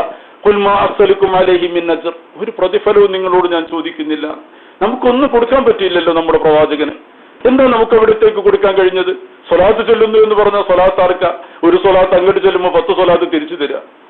എങ്ങനെയാ നമുക്ക് അങ്ങോട്ട് എന്തെങ്കിലും കൊടുക്കാൻ പറ്റുക? നമ്മളൊരു സ്വലാത്ത് ചൊല്ലിയാൽ അല്ലെങ്കിലും അങ്ങനെയൊക്കെയാ വലിയവരെപ്പോഴും നമ്മളൊരു ഹദീ കൊടുത്ത് അതിനേക്കാണ് വലുതും എടുത്തരും. അങ്ങനെയാണ് ഈ ലോകത്ത് വലിയവരെപ്പോഴും അങ്ങനെയാ. അവർ സ്വീകരിക്കും, പക്ഷെ അതിനേക്കാൾ വലുത് തിരിച്ചു തരും. അള്ളാഹുവിനൊരു ഹംദ് ചെയ്താൽ നമുക്ക് സാധിക്കും റബ്ബിന് ഹംദ് ചെയ്യാൻ. ജബൽ ജവാമിയിലൊക്കെ തുടങ്ങുന്നത് തന്നെ നഹ്മദുക അല്ലാഹുമ്മ അലാ നിഅമിൻ യുദിനുൽ ഹംദു ബിദ്ദിയാദിഹാ. ജബൽ ജവാമിന്റെ തുടക്കം തന്നെ ഒരു അത്ഭുതകരമായ വാക്കാണ്. ആ ഹംദ് ഒരു പ്രത്യേക ഹംദ. പടച്ചവനെ നീ ചെയ്ത ഒരുപാട് അനുഗ്രഹങ്ങൾക്ക് ഞങ്ങൾ സ്തുതിക്കുന്നു, നിന്നെ സ്തുതിക്കുന്നു എന്ന് പറഞ്ഞിട്ട് യുദിനുൽ ഹംദു ബിദ്ദിയാദിഹാ. ഓരോ സ്തുതിയും നിഅമത്തിന്റെ വർധനവിനെയാണ് പിന്നെയും അറിയിക്കുന്നത്. ഒരു സ്തുതി ഞങ്ങൾ സ്തുതിക്കുമ്പോൾ പിന്നെ ഞങ്ങളുടെ മേലെ നിഅമത്ത് വർദ്ധിക്കുക. സ്തുതിക്കാൻ നീയാ തൗഫീഖ് തന്നത്, അത് നിന്റെ മറ്റൊരു നിയമത്ത്. എങ്ങനെയാ നിങ്ങനെ ഞങ്ങൾ സ്തുതിക്കുക? ഒരു സ്തുതി അങ്ങോട്ട് തരുമ്പോൾ അതൊരു നിയമത്തായി മാറും. അപ്പൊ അതിന് വേറെ സ്തുതി വേണ്ടി വരും, ഒരിക്കലും അവസാനിക്കാത്ത. റബ്ബിനെ നമ്മൾ എത്ര സ്തുതിക്കുമ്പോഴും അതൊക്കെ ഈ നിയമത്തുകളാണ്. പ്രവാചകർ സ്വല്ലല്ലാഹു അലൈഹി വസല്ലം തങ്ങളുടെ മേലിൽ ഒരു സ്വലാത്ത് നമ്മൾ ചൊല്ലുമ്പോൾ 10 സ്വലാത്ത് ഇങ്ങോട്ട് വരും. അങ്ങോട്ടൊന്നും കൊടുക്കാൻ കഴിയില്ല. നമ്മൾ എന്ത് ചെയ്തിട്ടും കാര്യമില്ല, കൊടുക്കാൻ കഴിയില്ല. ഏറെ ഇങ്ങോട്ട് കിട്ടുകയാണ്. ആർക്കാ അതൊക്കെ സാധിച്ചത്? ഞാൻ നേരത്തെ പറഞ്ഞതുപോലെ സ്നേഹിക്കുന്നവർക്ക് മാത്രം. സ്നേഹത്തിന് പകരമില്ല. മദീന പള്ളിയിൽ ശാന്തരായ സ്വഹാബത്ത് പ്രസംഗം കേൾക്കുമ്പോൾ അള്ളാഹുവിന്റെ റസൂൽ അവിടുത്തെ വഫാത്തിനെ സൂചിപ്പിച്ച് ഒരു പരാമർശം നൽകിയപ്പോ സിദ്ദീഖുൽ അക്ബർ വിങ്ങിപ്പൊട്ടി കരഞ്ഞുപോയി. അപ്പോഴാ അള്ളാഹുവിന്റെ റസൂല് മിമ്പറിൽ കയറി വീണ്ടും പറഞ്ഞത്. വേറെ ആർക്കും മനസ്സിലായില്ല ഇവിടെ കരയാൻ മാത്രം എന്താ പറഞ്ഞത്. പക്ഷെ സ്നേഹത്തിന്റെ ഭാഷ സ്നേഹമുള്ളവൻ അറിയും. സിദ്ദീഖിന് മനസ്സിലായി പ്രവാചകൻ യാത്ര പറയുകയാണ്. അതുകൊണ്ട് സഹിക്കാൻ കഴിയാതെ പൊട്ടിക്കരഞ്ഞപ്പോ അവിടുന്ന് പറഞ്ഞു, എല്ലാവരും എനിക്ക് പല ഉപകാരം ചെയ്തിട്ടുണ്ട്, ഞാനും തിരിച്ചവർക്കൊക്കെ കുറെ ഉപകാരം ചെയ്തിട്ടുണ്ട്, ഇല്ല അബൂബക്കർ, അബൂബക്കറിനൊഴിച്ച്. അതാണ് സിദ്ദീഖ്. അള്ളാഹുവിന്റെ റസൂൽ ഒരു കടപ്പാടോടുകൂടി കാണാം. സിദ്ദീഖിന് മാത്രമാണ് എനിക്ക് അങ്ങോട്ടൊന്നും ചെയ്തു കൊടുക്കാൻ പറ്റാതിരുന്നത്. ആരോരുമില്ലാത്ത കാലത്ത് എന്നെ വിശ്വസിച്ച, ആരും സ്വീകരിക്കാനില്ലാത്തപ്പോ സ്വീകരിച്ച, സ്വന്തം മകളെ കെട്ടിച്ചു തന്ന, എല്ലാ മുതലും എനിക്ക് വേണ്ടി ചെലവഴിച്ച, ഒന്നുപോലും ബാക്കി വെക്കാതെ എന്നെ എല്ലാ അർത്ഥത്തിലും കൃഷ്ണമണി പോലെ എന്നൊന്നും പറഞ്ഞാൽ ഒന്നും ആവില്ല, എല്ലാ അർത്ഥത്തിലും മുന്നിലും പിന്നിലും നിന്ന് നോക്കിയ ആ സിദ്ദീഖിനോടുള്ള കടപ്പാട് നബി സല്ലല്ലാഹു അലൈഹി വസല്ലം തങ്ങൾ അവിടെ വാക്കുകൾ പ്രകടിപ്പിച്ചു. അതുകൊണ്ടാ പറഞ്ഞത് മദീന പള്ളിയിലേക്ക് സ്വകാര്യ വഴികളുണ്ടായിരുന്നു പലർക്കും. ഓരോ തറവാടിന്നും വലിയവർക്കൊക്കെ സ്വന്തം വഴികളൊക്കെ ഉണ്ടാവുമല്ലോ. അള്ളാഹുവിന്റെ റസൂൽ സ്വല്ലല്ലാഹു അലൈഹി വസല്ലം പറഞ്ഞു, മദീന പള്ളിയിൽ എല്ലാവരുടെയും സ്വകാര്യ വഴികൾ അടക്കണം. ഇല്ലാ ഖൗഖത അബൂബക്കർ, അബൂബക്കർ സിദ്ദീഖിന്റെ അവിടെ നിൽക്കട്ടെ, അത് മാത്രം അടക്കരുത്. ഒരു അംഗീകാരം. ഇന്ന് നമുക്കറിയാം ബാബു സലാമിന്റെ ഇപ്പുറത്ത് പിന്നെ കാണുന്നത് ബാബു സിദ്ദീഖ. ആ സിദ്ദീഖിന്റെ ഉള്ളിൽ ഖൗഖത്ത് അബൂബക്കർ കാണാം. മദീനയിൽ ഇന്നും കാണാം. അത് അന്ന് ഖൗഖത്ത് ഉണ്ടായിരുന്നതിന്റെ കുറച്ച് വികസനം വന്ന് ഇപ്പുറത്തേക്കായി. എന്നാലും ആ ഖൗഖത്ത് മാത്രം അടക്കാതെ കിടക്കുന്നു. ബാക്കി എല്ലാ സ്വകാര്യ വഴികളും അടച്ചു. മഹാനായ സിദ്ദീഖ് റളിയല്ലാഹു തആല അൻഹുവിനെ പറ്റി അതുകൊണ്ട് തന്നെ അല്ലാഹു തആല തന്നെ പറഞ്ഞു, ഏത് നിഅമത്തുകളും സിദ്ദീഖ് എന്തെങ്കിലും നന്മ ചെയ്യുന്നുവെങ്കിൽ അത് ഭൗതിക പ്രതിഫലം ആഗ്രഹിച്ചല്ല. വമാലി അഹദിൻ ഇൻദഹു മിൻ നിഅമത്തിൻ തുജ്സാ ഇല്ല ബിത്തിഗാഅ വജ്ഹി റബ്ബിഹിൽ അഅലാ വലസൗഫ യർദാ. ബിലാൽ റളിയല്ലാഹു അൻഹുവിനെ അടക്കം മോചിപ്പിച്ചപ്പോൾ ആളുകളൊക്കെ പറഞ്ഞു, എന്തോ കാര്യം ഉണ്ടാവും, അല്ല ഇത്ര വലിയ സംഖ്യ ഒന്നും കൊടുത്ത്, അത്ര വലിയ സംഖ്യ ഉടമസ്ഥൻ പോലും ആവശ്യപ്പെട്ടിട്ടില്ല, പ്രതീക്ഷിച്ചിട്ട് പോലും. എത്രയൊക്കെ സംഖ്യ കൊടുക്കുമ്പോൾ എന്തോ ഒരു കടപ്പാട് വേറെ മുമ്പുണ്ടാവും എന്ന് പറഞ്ഞപ്പോ മറുപടി പറഞ്ഞത് അള്ളയാണ്.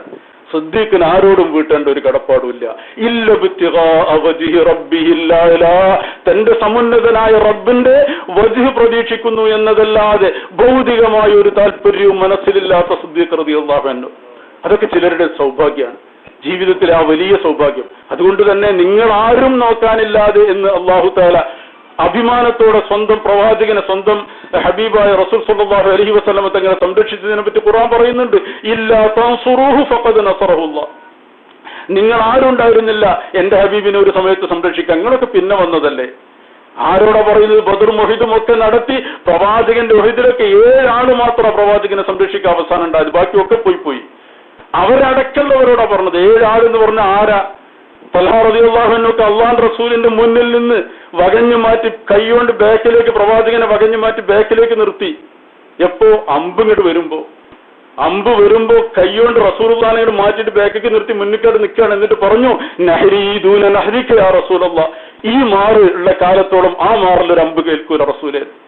അങ്ങനെ സംരക്ഷിച്ചവര്. ഒരു അമ്പിന്റെ നേരിൽ നിന്ന് മാറി ഒഴിഞ്ഞു മാറുകയല്ല ചെയ്തത്. നഹരീദൂന നഹരിക യാ റസൂലല്ലാഹ്, ഈ മാറ് തുളക്കാതെ ഒരമ്പും ആ മാറിലേക്ക് വരില്ല എന്ന് പറഞ്ഞ് പിടിച്ചു നിർത്തി സംരക്ഷിച്ച ആളുകളോടടക്കം അള്ളാഹു പറയാണ്, നിങ്ങൾ ആരും ഉണ്ടായിരുന്നില്ലല്ലോ ഹാറ് സൗറില്, നിങ്ങൾ ആരും ഉണ്ടായിരുന്നില്ല. 100 ഒട്ടകം ഇനാമും പ്രഖ്യാപിച്ച് അള്ളാഹുവിന്റെ റസൂൽ സ്വല്ലല്ലാഹു അലൈഹി വസല്ലം മക്കയിൽ നിന്ന് പോകുമ്പോൾ ആരുണ്ടായിരുന്നില്ല. നിങ്ങളാരുമല്ല എന്റെ ഹബീബിനെ സംരക്ഷിച്ചത്. ഇല്ലാ തൻസുറൂ, നിങ്ങളാരും ആ പ്രവാചകനെ സഹായിക്കാനില്ലാത്ത സമയത്ത് ഫഖദ് നസറഹുല്ലാഹ്, അള്ളാഹുവാണ് സഹായിച്ചത്. ഇത് അഖ്റജഹു അല്ലദീന കഫറു, കാഫിരിങ്ങളുടെ വീട്ടിൽ നിന്ന് പുറത്താക്കി. സാനിയസ്നൈനി ഇദ് ഹുമാ ഫിൽ ഗാർ, സാനിയസ്നൈൻ, അപ്പോഴും അല്ലാഹു തആല സിദ്ദീഖിനെ മറന്നില്ല. അതാണ് ഞാൻ പറഞ്ഞത്. അവിടെ അല്ലാഹു തആല നിങ്ങൾ ആരും ഇല്ലെങ്കിൽ എന്ന് പറഞ്ഞപ്പോൾ സിദ്ദീഖിനെ ഒഴിവാക്കി. രണ്ടാളുണ്ടായിരുന്നു, ഒരാൾ കൂടെ ഉണ്ടായിരുന്നു. ആ സമയത്ത് പോലും റബ്ബിന് വേണമെങ്കിൽ ഞാൻ മാത്രം മതി എന്റെ ഹബീബിനെ നോക്കാനെന്ന് തെളിയിക്കാൻ അന്ന് സിദ്ദീഖിനെ ഒഴിവാക്കാൻ റബ്ബിന് കഴിയാഞ്ഞിട്ടല്ല. അവിടെ അള്ളാഹു പോലും സിദ്ദീഖിനും ഇല്ലാത്തൊരു അവസരം വേണ്ടാൻ തീരുമാനിച്ചു. അത് സ്നേഹത്തിന്റെ വിലയാ. റസൂലുള്ളാഹിയെ അങ്ങനെ സ്നേഹിച്ചൊരു മനുഷ്യനാ. ആ മനുഷ്യനെ മാറ്റി നിർത്തി ഒരു സംരക്ഷണം നൽകേണ്ടതില്ല എന്ന് തീരുമാനിച്ച നബിന് മേറാജിൽ എന്തേന്ന് വെക്കരുത്. മേറാജിൽ ജിബ്രീൽ അലൈഹി ഇസ്ലാമിന് പോലും പോകാൻ പറ്റാത്തടത്തേക്ക് കൊണ്ടുപോകുക. അവിടെ പിന്നെ ഒരു മനുഷ്യൻ എന്തായാലും പറ്റില്ല. ജിബ്രീൽ അലൈഹി ഇസ്ലാം പോലും ഒരു പരിധി കഴിഞ്ഞപ്പോൾ പറഞ്ഞത് ദാനി തഖദ്ദം യാ ഹബീബി ലാ തഖഫ്, അതാർക്കും പ്രവേശനം നൽകാത്തടുത്ത് മാത്രമാണ്. ബാക്കി ഏത് സമയത്തും അള്ളാഹുവിന്റെ റസൂലിന്റെ ചാരത്ത് സിദ്ദീഖുൽ അക്ബർ റളിയല്ലാഹു കിടക്കുന്നതും കണ്ടില്ലേ. ഇതൊക്കെ ആരുടെ തീരുമാനം? സിദ്ദീഖ് റളിയല്ലാഹു 2 വയസ്സിന്റെ പ്രായ വ്യത്യാസം മാത്രമുള്ളത്. വഫാത്താവുന്നത് സിദ്ദീഖ് റളിയല്ലാഹു ആദ്യമെങ്കിൽ റൗദ ഷരീഫിൽ കിടക്കാൻ പറ്റുമോ? റൗദ ഷരീഫിൽ ആയിഷ ബീവിന്റെ വീടല്ലേ, അവിടെ ഖബറുണ്ടാവില്ലല്ലോ. അള്ളാന്റെ ആ ഒരു തീരുമാനം ദുനിയാവിൽ അവർ ജീവിച്ചതുപോലെ സിദ്ദീഖ് റളിയല്ലാഹു ഉമർ റളിയല്ലാഹു രണ്ടുപേരും തന്നെ റസൂലുള്ളാഹിന്റെ ജീവിതകാലത്ത് സ്വല്ലല്ലാഹു അലൈഹി വസല്ലം എപ്പോഴും ഉണ്ടായത്. അതിപ്പോ വഫാത്തിലും അള്ളാഹുവിന്റെ റസൂൽ അവിടെ കിടക്കുന്നു. റസൂലുള്ളാഹി സ്വല്ലല്ലാഹു അലൈഹി വസല്ലമയുടെ ചുമലിന്റെ നേരെ തലവരും വിധം സിദ്ദീഖ് റളിയല്ലാഹു കിടക്കുന്നു. സിദ്ദീഖ് റളിയല്ലാഹുവിന്റെ ചുമലിന്റെ നേരെ തലവരും വിധം ഉമർ റളിയല്ലാഹു കിടക്കുന്നു. ആ ഒരു കിടപ്പ് ഇതൊക്കെ റബ്ബിന്റെ തീരുമാനങ്ങളാ. പറഞ്ഞു വന്നത് അവിടെ പോലും സിദ്ദീഖ് റളിയല്ലാഹു അല്ലാഹു തആല ഒഴിവാക്കിയില്ല. താനിയസ്നൈനി ഇദ് ഹുമാ ഫിൽ ഗാർ. അങ്ങനെയുള്ള സൗഭാഗ്യങ്ങളിൽ നബി സല്ലല്ലാഹു അലൈഹി വസല്ലം തങ്ങളെ അത്ര കണ്ട് സ്നേഹിച്ചത് കൊണ്ട് സിദ്ദീഖ് റളിയല്ലാഹുവിനെ പറ്റി അള്ളാഹുവിന്റെ റസൂൽ പറഞ്ഞു, പലരും എന്നെ സഹായിച്ചിട്ടുണ്ട്, അവർക്ക് ഞാനും തിരിച്ച് സഹായിച്ചിട്ടുണ്ട്, പക്ഷേ സിദ്ദീഖ് ഒഴിച്ച്. നമുക്കെന്താ റസൂലുള്ളാഹിക്ക് ചെയ്യാൻ പറ്റുക? നമുക്കൊന്നും ചെയ്യാൻ പറ്റില്ല. നമുക്ക് അങ്ങോട്ട് ചെയ്യുന്നവർ ഇങ്ങോട്ട് ചെയ്യും, പക്ഷെ ഒന്ന് ചെയ്യാൻ പറ്റും. അവിടെയാണ് ഇല്ലൽ മവദ്ദത ഫിൽ ഖുർബാ, ഞാൻ നിങ്ങളോടൊന്നും പകരം ചോദിക്കുന്നില്ല എന്ന് പറഞ്ഞ് അള്ളാഹുവിന്റെ റസൂൽ സ്വല്ലല്ലാഹു അലൈഹി വസല്ലം തങ്ങൾ നമ്മളോട് ഒരു കാര്യം മാത്രം ചോദിച്ചു. ഒരുപാട് ചോദിക്കുന്നവർ കുറെ ചോദിക്കുമ്പോൾ നമ്മളിങ്ങനെ കൊടുക്കാൻ പറ്റില്ല എന്ന് ഇവരെല്ലാം അവഗണിക്കും. പക്ഷെ അങ്ങനെയല്ലല്ലോ, ഒന്നും ചോദിക്കാത്ത ഒരാൾ ഒന്ന് മാത്രം ചോദിച്ചാൽ അതിനെ പരിഗണിക്കണ്ടേ? അള്ളാഹുവിന്റെ റസൂൽ സ്വല്ലല്ലാഹു അലൈഹി വസല്ലം നമ്മളോട് ഒന്നും ചോദിച്ചില്ല, എന്നിട്ട് പറഞ്ഞു ഞാനൊന്നും ചോദിക്കണമില്ല, നിങ്ങൾ എനിക്കൊന്നും തരണ്ട, പക്ഷെ ഒന്ന് തരണം. ഇല്ലൽ മവദ്ദത ഫിൽ ഖുർബ, എന്റെ കുടുംബത്തെ നിങ്ങൾ സ്നേഹിക്കണം, എന്റെ കുടുംബത്തെ നിങ്ങൾ സ്നേഹിക്കണം. അതിന്റെ ഒരു തഫ്സീർ അതാണ്. സ്വന്തം കുടുംബത്തെ സ്നേഹിക്കുക എന്നുള്ളത് വേറെ അർത്ഥമുണ്ട്. അള്ളാഹുവിന്റെ റസൂൽ സ്വല്ലല്ലാഹു അലൈഹി വസല്ലമയുടെ കുടുംബത്തെ സ്നേഹിക്കുക, അഹ്ലു ബൈത്തിനെ സ്നേഹിക്കുക. അത് അവിടുന്ന് നമ്മളോട് ചോദിച്ചാൽ കൊടുത്തൂടെ? നമുക്ക് മഹാന്മാരായ സയ്യിദുമാരെ മനസ്സുകൊണ്ട് സ്നേഹിക്കാൻ സാധിക്കണം, അവരുടെ വിഷമങ്ങളെ കണ്ടറിയാൻ സാധിക്കണം, അവരോട് രഹസ്യമായി അവരെ സമീപിക്കുകയും അവർക്ക് ആവശ്യമായ സഹായങ്ങൾ ചെയ്യാനും സാധിക്കണം. സ്നേഹിക്കുക എന്ന വർത്താനം മാത്രമല്ല, അത് എളുപ്പമുള്ള പണിയാണ്. സ്നേഹിക്കണം, മനസ്സുകൊണ്ട് സ്നേഹിക്കുമ്പോൾ അവരുടെ ക്ഷേമങ്ങൾ അന്വേഷിക്കണം, അവരുടെ സൗഖ്യങ്ങളിൽ നമുക്ക് സന്തോഷമുണ്ടാവണം. അത് റസൂലുള്ളാഹി സ്വല്ലല്ലാഹു അലൈഹി വസല്ലമയോടുള്ള മഹബ്ബത്താണ്. നമ്മളോട് അവിടുന്ന് ആവശ്യപ്പെട്ടതാ, എന്റെ കുടുംബത്തെ നിങ്ങൾ സ്നേഹിക്കണമെന്ന്. പ്രവാചകന്മാരുടെ കുടുംബം, അതാണ് ഞാൻ നേരത്തെ പറഞ്ഞത്. സൂറിൽ ഉദപ്പെട്ടാൽ മറ്റു ബന്ധങ്ങളൊക്കെ അവസാനിക്കും. ഇല്ലാ നസബി വസുഹരി, എന്റെ കുടുംബ ബന്ധങ്ങൾ ബാക്കിയാവുമെന്ന് പ്രവാചകൻ പറഞ്ഞപ്പോ, അതുകൊണ്ട് ആ മഹാനായ ഉമർ ഖത്താബ് റളിയല്ലാഹു അൻഹു പോലും അലി റളിയല്ലാഹുവിന്റെ മകളെ പിൽക്കാലത്ത് വിവാഹം ചെയ്തപ്പോൾ അതിന് കാരണമായി പറഞ്ഞത്. എല്ലാവർക്കും ഒക്കെ പല ബന്ധങ്ങളുണ്ട്, എനിക്ക് റസൂലുള്ളാഹിയായിട്ട് അങ്ങനത്തെ ഒരു ബന്ധമില്ല, അതുകൊണ്ട് എനിക്കൊരു ബന്ധം കിട്ടണം. അവരൊക്കെ എത്ര കണ്ട് ആ ബന്ധങ്ങളെ ആഗ്രഹിച്ചിരുന്നു എന്ന്. അതുകൊണ്ട് നമ്മൾ ആ ഒരു ബന്ധം, പ്രവാചകനോടുള്ള സ്നേഹം അവിടുത്തെ കുടുംബ ബന്ധങ്ങളിലൂടെ നിലനിർത്തണം. പറഞ്ഞു വന്നത് അള്ളാഹുവിന്റെ വീടിനോട് നമുക്കൊരു ബന്ധമുണ്ടാവണം, ഹറമിനോടൊരു ബന്ധമുണ്ടാവണം, മദീനയോട് മക്കയോടൊരു ബന്ധമുണ്ടാവണം. ഇവിടുന്ന് പോയ പലരും ആ വേദന അനുഭവിക്കുന്നു. ഓരോ സമയം എത്തുമ്പോഴും പടച്ചവനെ ഹറമിലെത്തിയിരുന്നെങ്കിൽ, ഹറമിൽ പോകാൻ സാധിച്ചിരുന്നെങ്കിൽ. ഇന്ന് നിങ്ങൾക്കത് സാധിക്കുന്ന സമയമാണ്. കിട്ടുന്ന സന്ദർഭങ്ങൾ അതിന് ഉപയോഗപ്പെടുത്തുക. അതൊരു സ്വന്തം വീട് പോലെയോ അതിലേറെയോ സ്നേഹിക്കാൻ കഴിയുക.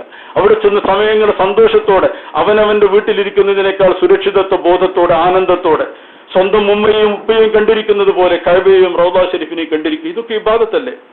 കഅബയിലേക്ക് നോക്കിയിരുന്നാൽ പോലും ഇബാദത്ത്. റൗദ ഷരീഫിൽ ഇരിക്കുന്നത് ഇബാദത്ത്. നമ്മുടെ ഉമ്മയുടെ മുഖത്തേക്ക് നോക്കിയിരിക്കുന്നത്, ഉപ്പയുടെ മുഖത്തേക്ക് നോക്കിയിരിക്കുന്നത് ഇബാദത്ത്. ഒന്നും ചെയ്യാതെ നോക്കിയിരുന്നാൽ പോലും ഇബാദത്ത്. നമുക്കെന്താ ചെയ്തുകൂടെ?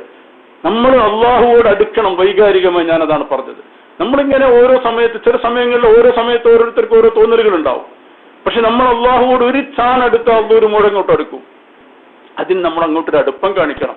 താല്പര്യമില്ലാത്തവരെയൊക്കെ പാടെ പിടിച്ചു വെക്കാൻ അള്ളാഹുവിന്റെ അങ്ങനെ ഒരു ആവശ്യമൊന്നുമില്ല. അള്ളാഹു തആല പറഞ്ഞു, നിങ്ങൾക്ക് താല്പര്യമില്ലെങ്കിൽ ഇപ്പൊ ഇന്നല്ലാഹു വലിയ്യുൻ അനിൽ ആലമീൻ, എനിക്കെന്ത് ആവശ്യം?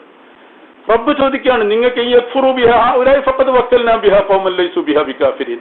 ഇക്കൂട്ടർക്ക് ഇതിന് താല്പര്യമില്ലെങ്കിൽ താല്പര്യമുള്ള വേറെ കൂട്ടരുണ്ട്. എത്ര അഭിമാനത്തോടെ റബ്ബ് പറഞ്ഞത്. ഇക്കൂട്ടർക്ക് താല്പര്യമില്ലെങ്കിൽ ഇവരുടെ പിന്നാലെ തന്നെ നടക്കേണ്ട കാര്യം റബ്ബിനില്ല. ഇതൊക്കെ താല്പര്യമുള്ള ഒരുപാട് ആളുണ്ട്. നമ്മളില്ലെങ്കിലും ഇതിനാളില്ലാതിരിക്കൂല. നമ്മൾ കണ്ടില്ലേ, ഹറമിൽ ഒരിക്കലും തിരക്ക് കുറയുന്നില്ല. തിരക്ക് കൂടുമ്പോ സത്യത്തിൽ ഞാൻ മനസ്സുകൊണ്ട് സന്തോഷിക്കണം. ഓരോ തവണ സിയാറത്തിന് പോകുമ്പോൾ ഞെക്കി ഞെരങ്ങി നിന്നാലും എന്റെ മനസ്സിൽ സന്തോഷം. കാരണം എന്റെ ഹബീബിനെ കാണാൻ കൂടുതൽ ആൾ വരുന്നല്ലോ. അല്ലാതെ എനിക്ക് സൗകര്യം കിട്ടിയില്ലല്ലോ എന്നല്ല ഞാൻ ചിന്തിക്കല്. എനിക്ക് സിയാറത്തിൽ പഠിച്ചവന് ഒരു സൗകര്യം കിട്ടണില്ലല്ലോ, ഭയങ്കര തിരക്കാണല്ലോ എന്നല്ല. തവാഫിന് തിരക്ക് കൂടുമ്പോൾ എന്റെ മനസ്സ് സന്തോഷിക്കല. അള്ളാഹുവിന്റെ ഭവനം പ്രദക്ഷിണം ചെയ്യാൻ കൂടുതൽ ആൾ വരുന്നല്ലോ, വരട്ടെ. അതല്ലേ നമ്മൾ ചിന്തിക്കേണ്ടത്. റബ്ബിനെ നമ്മളല്ലെങ്കിൽ ആളുണ്ട്, നമുക്ക് പോയി എന്നല്ലാതെ എന്താ. അതുകൊണ്ട് നമ്മൾ ഏത് തിരക്കുണ്ടെങ്കിലും, അല്ലെങ്കിൽ തിരക്കിന് വേണ്ടി എവിടുന്ന ഒഴിഞ്ഞു നിന്നത്, അങ്ങനെയൊന്നും ഞാനിതുവരെ എവിടെ കണ്ടിട്ടില്ല. സഹാബത്ത് എവിടെ തിരക്ക് വിചാരിച്ച് ഒഴിഞ്ഞു പോയത്? തിരക്കിനല്ലേ ഈ സൗകര്യമൊക്കെ ഉണ്ടാക്കുന്നത്. അതൊക്കെ നമുക്ക് ശൈത്താൻ തോന്നിക്കുന്ന ചില തോന്നലുകൾ. അങ്ങനെ തിരക്കാൻ പോകണ്ട, തിരക്കുള്ളടത്തേക്ക് പോകണ്ട, വേറുള്ളവർക്ക് അവസരം കൊടുക്കുക. അതൊക്കെ റബ്ബ് വിശാലത തരും. നമ്മളാരെയും തിരക്കാൻ പോവരുത്. പക്ഷെ തിരക്കുണ്ട് നീ വിചാരിച്ച് ഹറമൊന്നും മാറിക്കേണ്ട കാര്യമൊന്നുമില്ല. ഹറം അള്ളാഹുവാണ് വിശാലാക്കേണ്ടത്. അതിനൊക്കെ പറ്റുന്ന ആളന്നുണ്ടാക്കും. ഓരോ കാലഘട്ടത്തിലും ഹറമുകൾ വിശാലമായിക്കൊണ്ടിരിക്കും. നാം കരുതി കൂട്ടി ഒരു മുഅ്മിനെയും തിരക്കാൻ പോവരുത് എന്നേ ഉള്ളൂ. എവിടെയെങ്കിലുമൊക്കെ ഹറമിന് നമ്മൾ വേണം. റബ്ബിന്റെ ഹറമിനെ സജീവമാക്കുന്നവരിൽ നമ്മളുണ്ടാവണം. അങ്ങനെ നമുക്ക് റബ്ബിനോടുള്ള ഒരു സ്നേഹം ഉണ്ടാവണം. ഒരു ദിവസത്തെ തറാവീഹിൽ ഇപ്പോൾ തന്നെ സൂറത്തുൽ അഹ്ഖാഫ് ഓതിയിരുന്ന ആ ദിവസത്തെ തറാവീഹിൽ എപ്പോഴും നമുക്കൊരേ ചിന്തയാവില്ല. ഞാൻ വെറുതെ ഇങ്ങനെ തറാവീഹിൽ ആ മനോഹരമായ ഖിറാഅത്ത് കേട്ട് ഹറമിൽ നിൽക്കുമ്പോൾ ചില ദിവസം അങ്ങനെയുള്ളൂ, മനസ്സിൽ വല്ലാതെ ക്ലിക്കാവുന്ന ചില സന്ദർഭങ്ങളുണ്ടാവും. അൽഹംദുലില്ലാഹി റബ്ബിൽ ആലമീൻ എന്ന് മുതലേ മനസ്സിങ്ങനെ നിറഞ്ഞു വരികയാണ്, കണ്ണ് നിറയാണ് സത്യം പറഞ്ഞാൽ. കാരണം റബ്ബിനോടുള്ള ഒരു വല്ലാത്ത സ്നേഹം കൊണ്ടുള്ള, പടച്ചവനെ നിനക്ക് തന്നെയാണല്ലോ സ്തുതി എന്ന് മനസ്സറിയാതെ അതിലിങ്ങനെ ലയിച്ചു ചേരുമ്പോൾ വെറുതെ ഞാനിങ്ങനെ ചിന്തിച്ചു പോയി, പടച്ചവനെ എന്തിനായി വേറുള്ളവരോടൊക്കെ സംസാരിക്കുന്നത്? നമ്മളൊക്കെ എങ്ങനെയാണല്ലോ നേരത്തെ പറഞ്ഞ വാട്സപ്പും മൊബൈലും തീരാത്ത സംസാരം. റബ്ബ് നിന്നോട് സംസാരിച്ചിരിക്കല്ലേ ഏറ്റവും നല്ലത്. നിന്റെ കലാമല്ലേ കേൾക്കാൻ ഏറ്റവും ആനന്ദമുള്ളത്. നിന്നോട് സംസാരിക്കലല്ലേ ഏറ്റവും പ്രധാനം. അതുകൊണ്ട് നിന്നോട് സംസാരിക്കാനുള്ള ഈ അവസരം കൂടുതൽ എന്നൊക്കെ മനസ്സിലിങ്ങനെ തോന്നിയപ്പോൾ പിന്നെ എന്റെ മനസ്സിൽ അപ്പോൾ തോന്നി, ഞാൻ വെറുതെ നമുക്ക് പ്രതികരിക്കാൻ അല്ലെങ്കിൽ ഇതിലൊക്കെ ലയിച്ചു ചേരാൻ പറ്റുന്നതിന്റെ ഒരു ഉദാഹരണം പറയാണ്. വെറുതെ നമ്മൾ ചിന്തിച്ചാൽ ഒന്നും ഏറ്റവും പാപിയായി എനിക്ക് പോലും ചിന്തിക്കാൻ കഴിയുന്നോ? അതുകൊണ്ടാണ് പറഞ്ഞത്, നിങ്ങൾക്കൊക്കെ എത്രയോ കഴിയും. ഞാനിങ്ങനെ റബ്ബിനോട് വെറുതെ സംസാരിക്കുന്നത് പോലെ നമ്മുടെ ഒരു കൂട്ടുകാരനെ പോലെ റബ്ബിനെ കാണാൻ പറ്റും. ഈ പെരുന്നാളിന് നമ്മൾ അങ്ങനെയൊക്കെ റബ്ബിനെ നമ്മൾ കൂട്ടുകാരനാക്കുക. ഞാൻ റബ്ബിനോട് ഇങ്ങനെ വെറുതെ മനസ്സിലിങ്ങനെ പറയല്ല, നമ്മുടെ മനസ്സിലിങ്ങനെ ചിന്തിക്കാണ്, അള്ളാഹുവേ പക്ഷെ നിന്നോട് എപ്പോഴും ഒന്ന് തന്നെയാണല്ലോ സംസാരിക്കാനുള്ളത്. നിനക്കെന്താ വിവിധങ്ങളായ സംസാരമാണെങ്കിൽ കൗതുകമാവില്ല. ഇതൊന്നും ഒരു ഫാത്തിഹ, ഒരു ഖുർആന്, അതുകൊണ്ടല്ലേ ആവർത്തനങ്ങളല്ലേ എന്നും പുതിയത് പുതിയത് സംസാരിച്ചുകൂടെ എന്നെന്റെ മനസ്സിൽ വെറുതെ ഒരു തോന്നല്. നല്ലതാണോ ചീത്തയാണെന്ന് എനിക്ക് അറിഞ്ഞൂടാ. പക്ഷെ റബ്ബ് എന്നോട് മറുപടി പറയുന്നത് പോലെ അപ്പൊ എനിക്ക് തോന്നാണ്, റബ്ബ് എന്നോട് പറയാണ്, നീ എന്നോടല്ല സംസാരിക്കുന്നത്, അതുകൊണ്ടാണ് നിനക്കിത് ആവർത്തനമായി തോന്നുന്നത്. നീ എന്നോട് സംസാരിക്ക്, അപ്പൊ ഇതെല്ലാം പുതിയതായിരിക്കുന്നു എന്ന് പറഞ്ഞാൽ നമ്മൾ വെറുതെ വേറെന്തൊക്കെയോ ചിന്തിക്കാൻ. റബ്ബിനോട് ആത്മാർത്ഥമായി സംസാരിച്ചാൽ ഓരോ ആയത്തും പുതിയ അനുഭവങ്ങളാണ്, ഓരോന്നും പുതിയ അനുഭവമാണ്. അപ്പൊ ഞാനിങ്ങനെ ആലോചിച്ചു പോയി, എന്താണ് അപ്പൊ ശരിയാണ് അൽഹംദുലില്ലാഹി റബ്ബിൽ ആലമീൻ എന്ന് തൊട്ട് തലറക്കത്തിലും പറഞ്ഞിട്ടുണ്ട്. പക്ഷെ ആ അൽഹംദുലില്ലല്ലോ ഇപ്പൊ പറഞ്ഞത്. അൽഹംദുലില്ലാഹി റബ്ബിൽ ആലമീൻ എന്ന് തൊട്ട് തലേ നിമിഷത്തിൽ നമ്മൾ പറയുന്നതല്ല, അടുത്ത നിമിഷം പറയുന്നത്. കാരണം റബ്ബുൽ ആലമീനായ സർവ്വലോകങ്ങളുടെയും രക്ഷിതാവായ അള്ളാഹുവിനാണ് സ്തുതി എന്ന് നമ്മൾ ഇപ്പോൾ പറഞ്ഞു. ഇനി അടുത്ത നിമിഷം പറയുമ്പോഴത്തേക്ക് ലോകം ഒരുപാട് കൂടിപ്പോയി. നമ്മൾ ആരെങ്കിലും ചിന്തിക്കാറുണ്ടോ? റബ്ബുൽ ആലമീൻ എന്ന് നമ്മൾ പറയുന്ന ഓരോ നിമിഷത്തിലും ഈ ലോകം അതിദ്രുതം വികസിക്കുകയാണ്.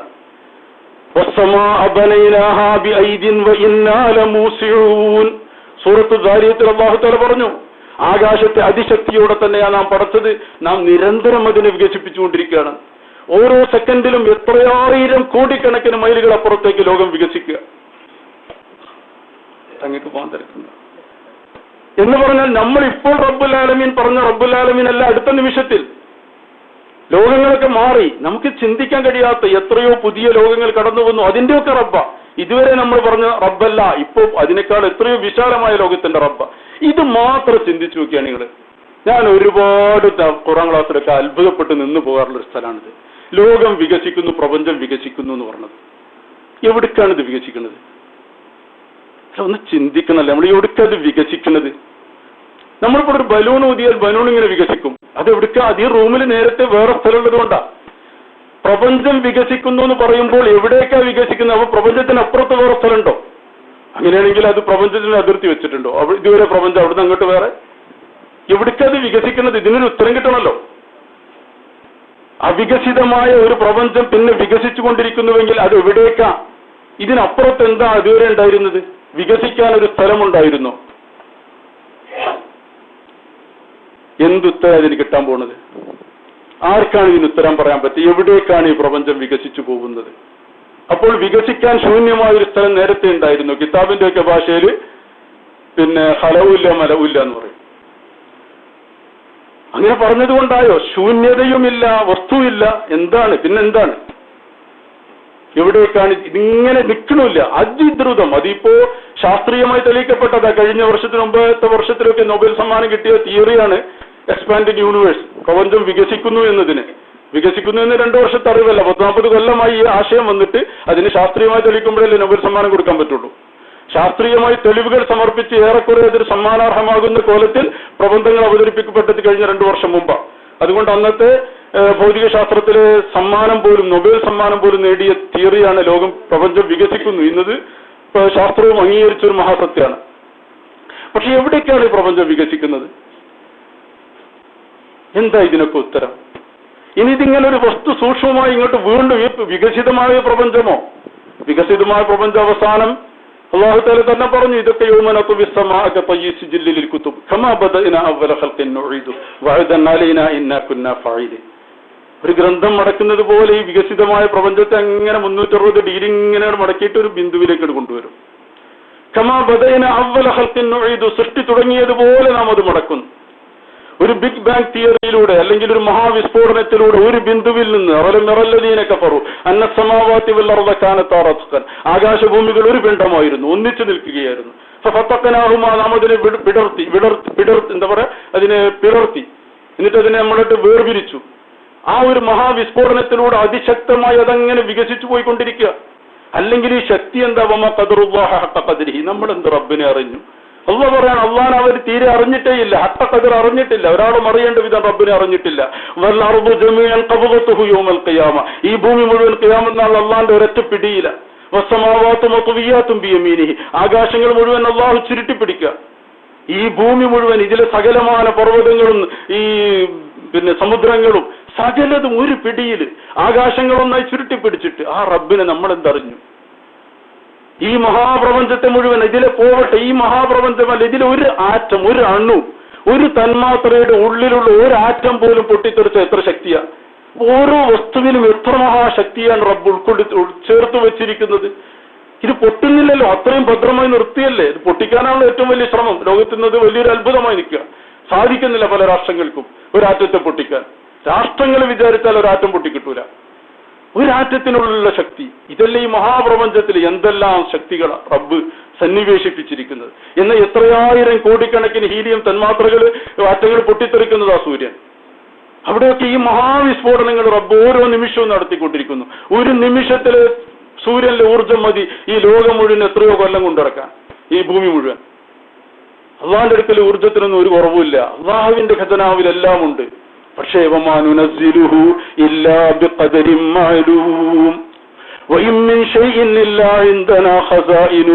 ഏതൊരു വസ്തുവിന്റെയും ഖജനാവുകൾ നമ്മുടെ കയ്യിലുണ്ട്. പക്ഷേ ഒരു നിശ്ചിത അളവിലത് ഇറക്കി കൊടുക്കുള്ളൂ. നമ്മൾ കൈകാലിട്ടടിച്ചിട്ട് കാര്യമില്ല. മനുഷ്യന് റബ്ബ് ഓരോ സമയത്തും ഇത്ര ഇറക്കി കൊടുക്കണം തീരുമാനിച്ചിട്ടുണ്ട്. അത് മാത്രമേ പ്രപഞ്ചത്തിന് കിട്ടൂ. ഊർജത്തിന്റെ എല്ലാ സ്രോതസ്സും റബ്ബിന്റെ കയ്യിലുണ്ട്. എല്ലാ ശക്തിയും റബ്ബിന്റെ കയ്യിൽ നിക്ഷിപ്തവുമാണ്. ആ റബ്ബിനെ നമ്മൾ തിരിച്ചറിഞ്ഞില്ല. ആ റബ്ബ് ഈ മഹാത്തായ പ്രപഞ്ചത്തെ വികസിപ്പിച്ചുകൊണ്ടിരിക്കുന്നു. എവിടേക്ക് എന്ന ചോദ്യത്തിന് നമുക്ക് ഉത്തരം പറയാൻ പറ്റില്ല. പക്ഷെ ഖുർആന് പറയാൻ പറ്റും. ഖുർആൻ പറഞ്ഞു, ഹുവൽ അവ്വലു വൽ ആഖിർ വൽ വൽ ബാത്തിൻ. എല്ലാവർക്കും അറിയുന്ന ആയത്ത്. അവ്വലും ആഖിറും റബ്ബാണ്, ളാഹിറും ബാത്തിനും റബ്ബാണ്. തുടക്കവും ഒടുക്കവും റബ്ബ് തന്നെയാണ്, ഉള്ളിലും പുറത്തും റബ്ബ് തന്നെ. ഇതല്ലാത്തൊരു ഉത്തരം ഇതിന് പറയാനാവില്ല. എവിടേക്ക് വികസിക്കുന്നു? എല്ലാം റബ്ബിന് മാത്രം അറിയുന്ന. സങ്കോചിച്ചു വന്നാൽ എവിടേക്ക് എത്തുന്നു? എല്ലാം റബ്ബിന് മാത്രം അറിയാം.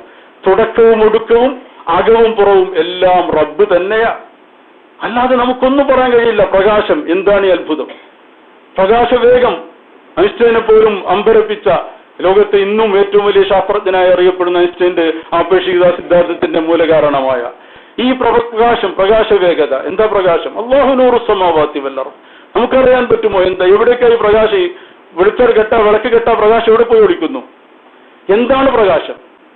ഇതിന്റെയൊക്കെ അന്തിമമായ റബ്ബിലേക്ക് ചേർത്ത് പറയുകയല്ലാതെ നമുക്കെന്താ സാധിക്കുക? നാം ഇവിടെയുള്ള കുറെ ഇക്വേഷനുകളുടെ പുറകെ കൂടിയിട്ട് കുറെ ഉത്തരങ്ങൾ തേടിയിട്ട് ഇങ്ങനെ നടക്കുക എന്നതല്ലാതെ നമ്മളെന്ത് കണ്ടു?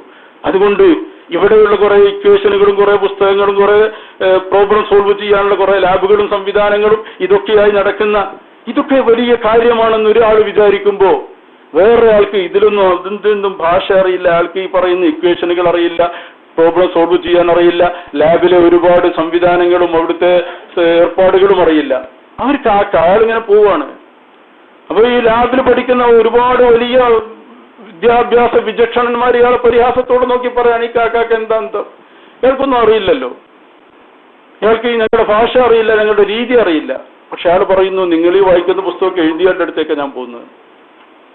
ഇതൊക്കെ എഴുതിയാളുടെ അടുത്തേക്കാണ്, റബ്ബിന്റെ അടുത്തേക്ക് പോവുക. ഈ മഹാപ്രപഞ്ചം എന്ന പുസ്തകം ആര് രചിച്ചു? നമ്മളിവിടെ കാണുന്ന ഏതെങ്കിലും പുസ്തകശാലകളുടെ 4 പുസ്തകങ്ങളല്ല.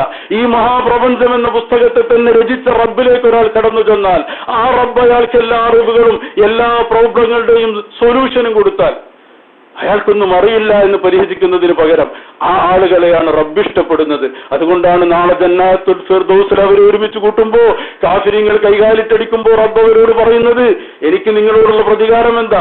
ഇന്നഹു കാന ഫരീഖും മിൻ ഇബാദി യഖൂലൂൻ, എന്റെ ഒരു വിഭാഗം അടിമകൾ ഉണ്ടായിരുന്നു, അവർ പറഞ്ഞുകൊണ്ടിരുന്നു റബ്ബന ആമന്ന, പടച്ചോനെ ഞങ്ങൾ വിശ്വസിച്ചു, ഞങ്ങൾക്ക് അത്രയൊക്കെ കഴിയൂ, ഞങ്ങൾക്ക് ഈ വലിയ വലിയ വിദ്യാഭ്യാസങ്ങളും ഡിഗ്രികളും ബിരുദാനന്തരങ്ങളും ഒന്നുമില്ല, പക്ഷെ ഞങ്ങൾ വിശ്വസിച്ചു. റബ്ബന ആമന്ന ഫഗ്ഫിർ ലനാ, ഞങ്ങൾക്ക് നീ പുറത്തു തരണം, വർഹംനാ, ഞങ്ങളോട് കരുണ കാണിക്കണം, വഅൻത ഖൈറുർ റാഹിമീൻ, നീയാണ് ഏറ്റവും കരുണ കാണിക്കുന്നവൻ എന്ന് എന്നോട് കരഞ്ഞു പറഞ്ഞ, എന്നെ വിശ്വസിച്ച് എന്നെ സ്നേഹിച്ച കുറച്ച് ആളുകൾ ഉണ്ടായിരുന്നു. ഫത്തഖത്തുമൂഹും സിഖരിയ, നിങ്ങൾ അവരെ കളിയാക്കുകയായിരുന്നു. നിങ്ങൾക്ക് പണി അതായിരുന്നു, ലോകം തിരിയാത്തവര്, കഥ അറിയാത്തവര്. ഫത്തഖത്തുമൂഹും സിഖരിയ, നിങ്ങൾ അവരെ പരിഹസിക്കുകയായിരുന്നു. എന്നിട്ട് ഹത്താ അൻസൗക്കും ദിക്രി, എന്നെ ഓർക്കാൻ നിങ്ങൾക്ക് സമയം ഉണ്ടായില്ല. റബ്ബ് അവരോട് പറയാം, എന്റെ ദിക്ർ നിങ്ങൾ മറന്നുപോയി. നിങ്ങൾ ഇങ്ങനെയുള്ള ആളുകളെ പരിഹസിക്കാനും ദുനിയാവിലെ മുസ്ലിങ്ങളെ പരിഹസിക്കാനും അവരെ ഒന്നും തിരിയാത്തവരെന്ന് ചിത്രീകരിക്കാനും നിങ്ങൾ ഉപയോഗിച്ച സമയം നിങ്ങൾ എന്നെ ഓർത്താൽ മതിയായിരുന്നു. പക്ഷെ നിങ്ങൾക്ക് എന്നെ ഓർക്കാൻ സമയം കിട്ടിയില്ല, നിങ്ങൾ ഇവരെ പരിഹസിച്ച് നടന്നു. അതുകൊണ്ട് അല്ലാഹു തആല പറഞ്ഞു, ഇന്നി ജസൈതുഹുമുൽ യൗമ ബിമാ സബറു, അന്ന് നിങ്ങളുടെ പരിഹാസങ്ങളൊക്കെ ക്ഷമയോടെ കേട്ടവരായി അവര് ക്ഷമിച്ചത് കൊണ്ട് ഞാൻ അവർക്ക് പ്രതിഫലം കൊടുക്കുന്നു. അന്നഹും ഹുമുൽ ഫായിസൂൻ, അവരാണ് വിജയിച്ചത്. അവര് വിജയിക്കണമെങ്കിൽ നിങ്ങൾ തോൽക്കണം. എല്ലാവരോടും ജയിക്കുമ്പോൾ ആരും ജയിക്കുന്നില്ല എന്നർത്ഥം. അതുകൊണ്ട് നിങ്ങളെ തോൽപ്പിക്കുകയല്ലാതെ എന്റെ മുമ്പിൽ മാർഗമില്ല എന്ന് റബ്ബ് പറഞ്ഞുകൊണ്ട് ഈ ഒരു വിഭാഗത്തെ സ്വർഗത്തിലേക്ക് കടത്തിവിടുമ്പോൾ നമ്മൾ ആലോചിക്കുക, ദുനിയാവിലെ കേവലമായ ഭൗതിക ചിന്തകളും പഠനങ്ങളുമല്ല, അള്ളാഹുവിനെ അറിയുന്ന പഠനങ്ങൾ, റബ്ബിലേക്ക് നടന്നെടുക്കുന്ന കാലുകൾ, അതൊക്കെയാണ് നമുക്ക് വേണ്ടത്. റബ്ബിലേക്ക് നടക്കുന്ന കാലുകൾ.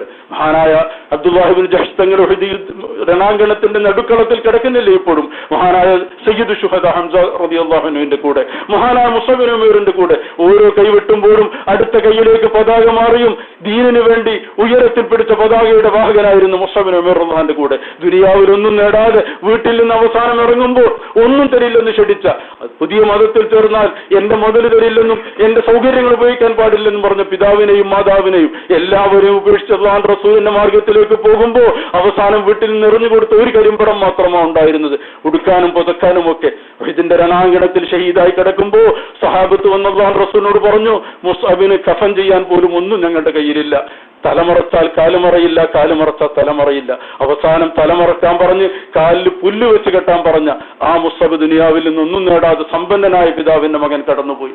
ആ മുസ്അബിനോട് കൂടെ സയ്യിദു ശുഹദായ ഹംസത്തുൽ കറാർ റളിയല്ലാഹു അൻഹു പലരും ഇസ്ലാമിന് ഷഹീദായി. പക്ഷെ അല്ലാഹുവിന്റെ റസൂൽ കുട്ടികളെ പോലെ നിലവിളിച്ചത് ഹംസ റളിയല്ലാഹു അൻഹു വഫാത്തായപ്പോഴാണ്. വാവിട്ട് കരഞ്ഞു പോയി, സഹിക്കാൻ പറ്റിയില്ല. എന്തേ വ്യത്യാസം?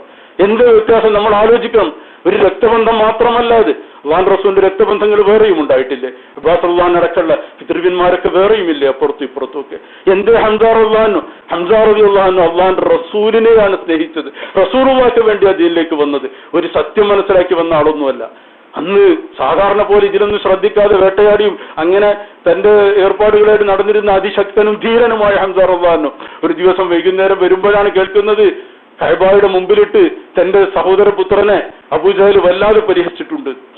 അപ്പോഴാണ് ഹംസ റളിയല്ലാഹു കയറി വന്നിട്ട് പറഞ്ഞത്, ആരാടാ എന്റെ സഹോദരൻ ഇങ്ങനെ കളിയാക്കാൻ? ഞാൻ ആ മതത്തിൽ ചേരാണ്. എന്താ മതത്തിൽ ചേരാൻ കാരണമായത്?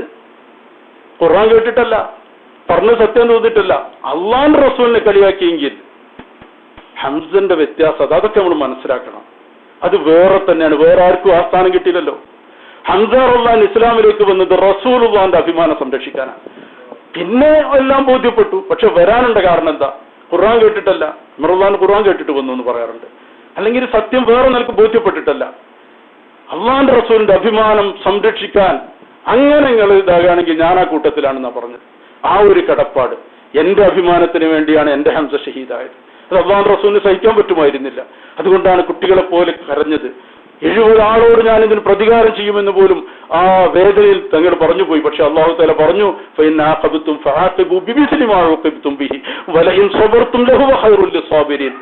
അള്ളാഹു തആല അവിടെ ഇടപെട്ട് പറഞ്ഞു, പ്രതികാരം ചെയ്യുന്നെങ്കിൽ അത് ചെയ്തതിന്റെ അളവിലായിരിക്കണം. ഒരാളെ പിച്ചു ചീന്തി രൂപഭംഗപ്പെടുത്തിയെങ്കിൽ നിങ്ങൾക്ക് തിരിച്ചൊരാളോടും ചെയ്യാം, അല്ലാതെ 70 ആളോടും ചെയ്യാൻ പറ്റില്ല. എവിടെ അള്ളാഹ് ഇടപെടുന്നത് നോക്കണം. അള്ളാഹുവിന്റെ നീതി അത് ഏത് വികാരങ്ങളെയും അടക്കി നിർത്തണമെന്ന് റസൂലുള്ളാഹി സ്വല്ലല്ലാഹു അലൈഹി വസല്ലം അള്ളാഹ് പറഞ്ഞു, നിങ്ങൾക്ക് പ്രതികാരം ചെയ്യണമെന്നുണ്ടെങ്കിൽ ഞാനത് നിരോധിക്കുന്നില്ല, പക്ഷേ നിങ്ങളോട് ഇങ്ങോട്ട് ചെയ്യുന്നതിന്റെ അതേ അളവിൽ നിങ്ങൾക്ക് പ്രതികാരം ചെയ്യാം. എന്നാൽ അവിടെയും അള്ളാഹു തആല പറഞ്ഞു, വലഇൻ സബർതും, പ്രതികാരം ചെയ്യാതെ ക്ഷമിക്കുകയാണെങ്കിൽ ലഹു ഖൈറുൽ ലിസ്സാബിരീൻ, അത് തന്നെയാണ് ഏറ്റവും നല്ലത്.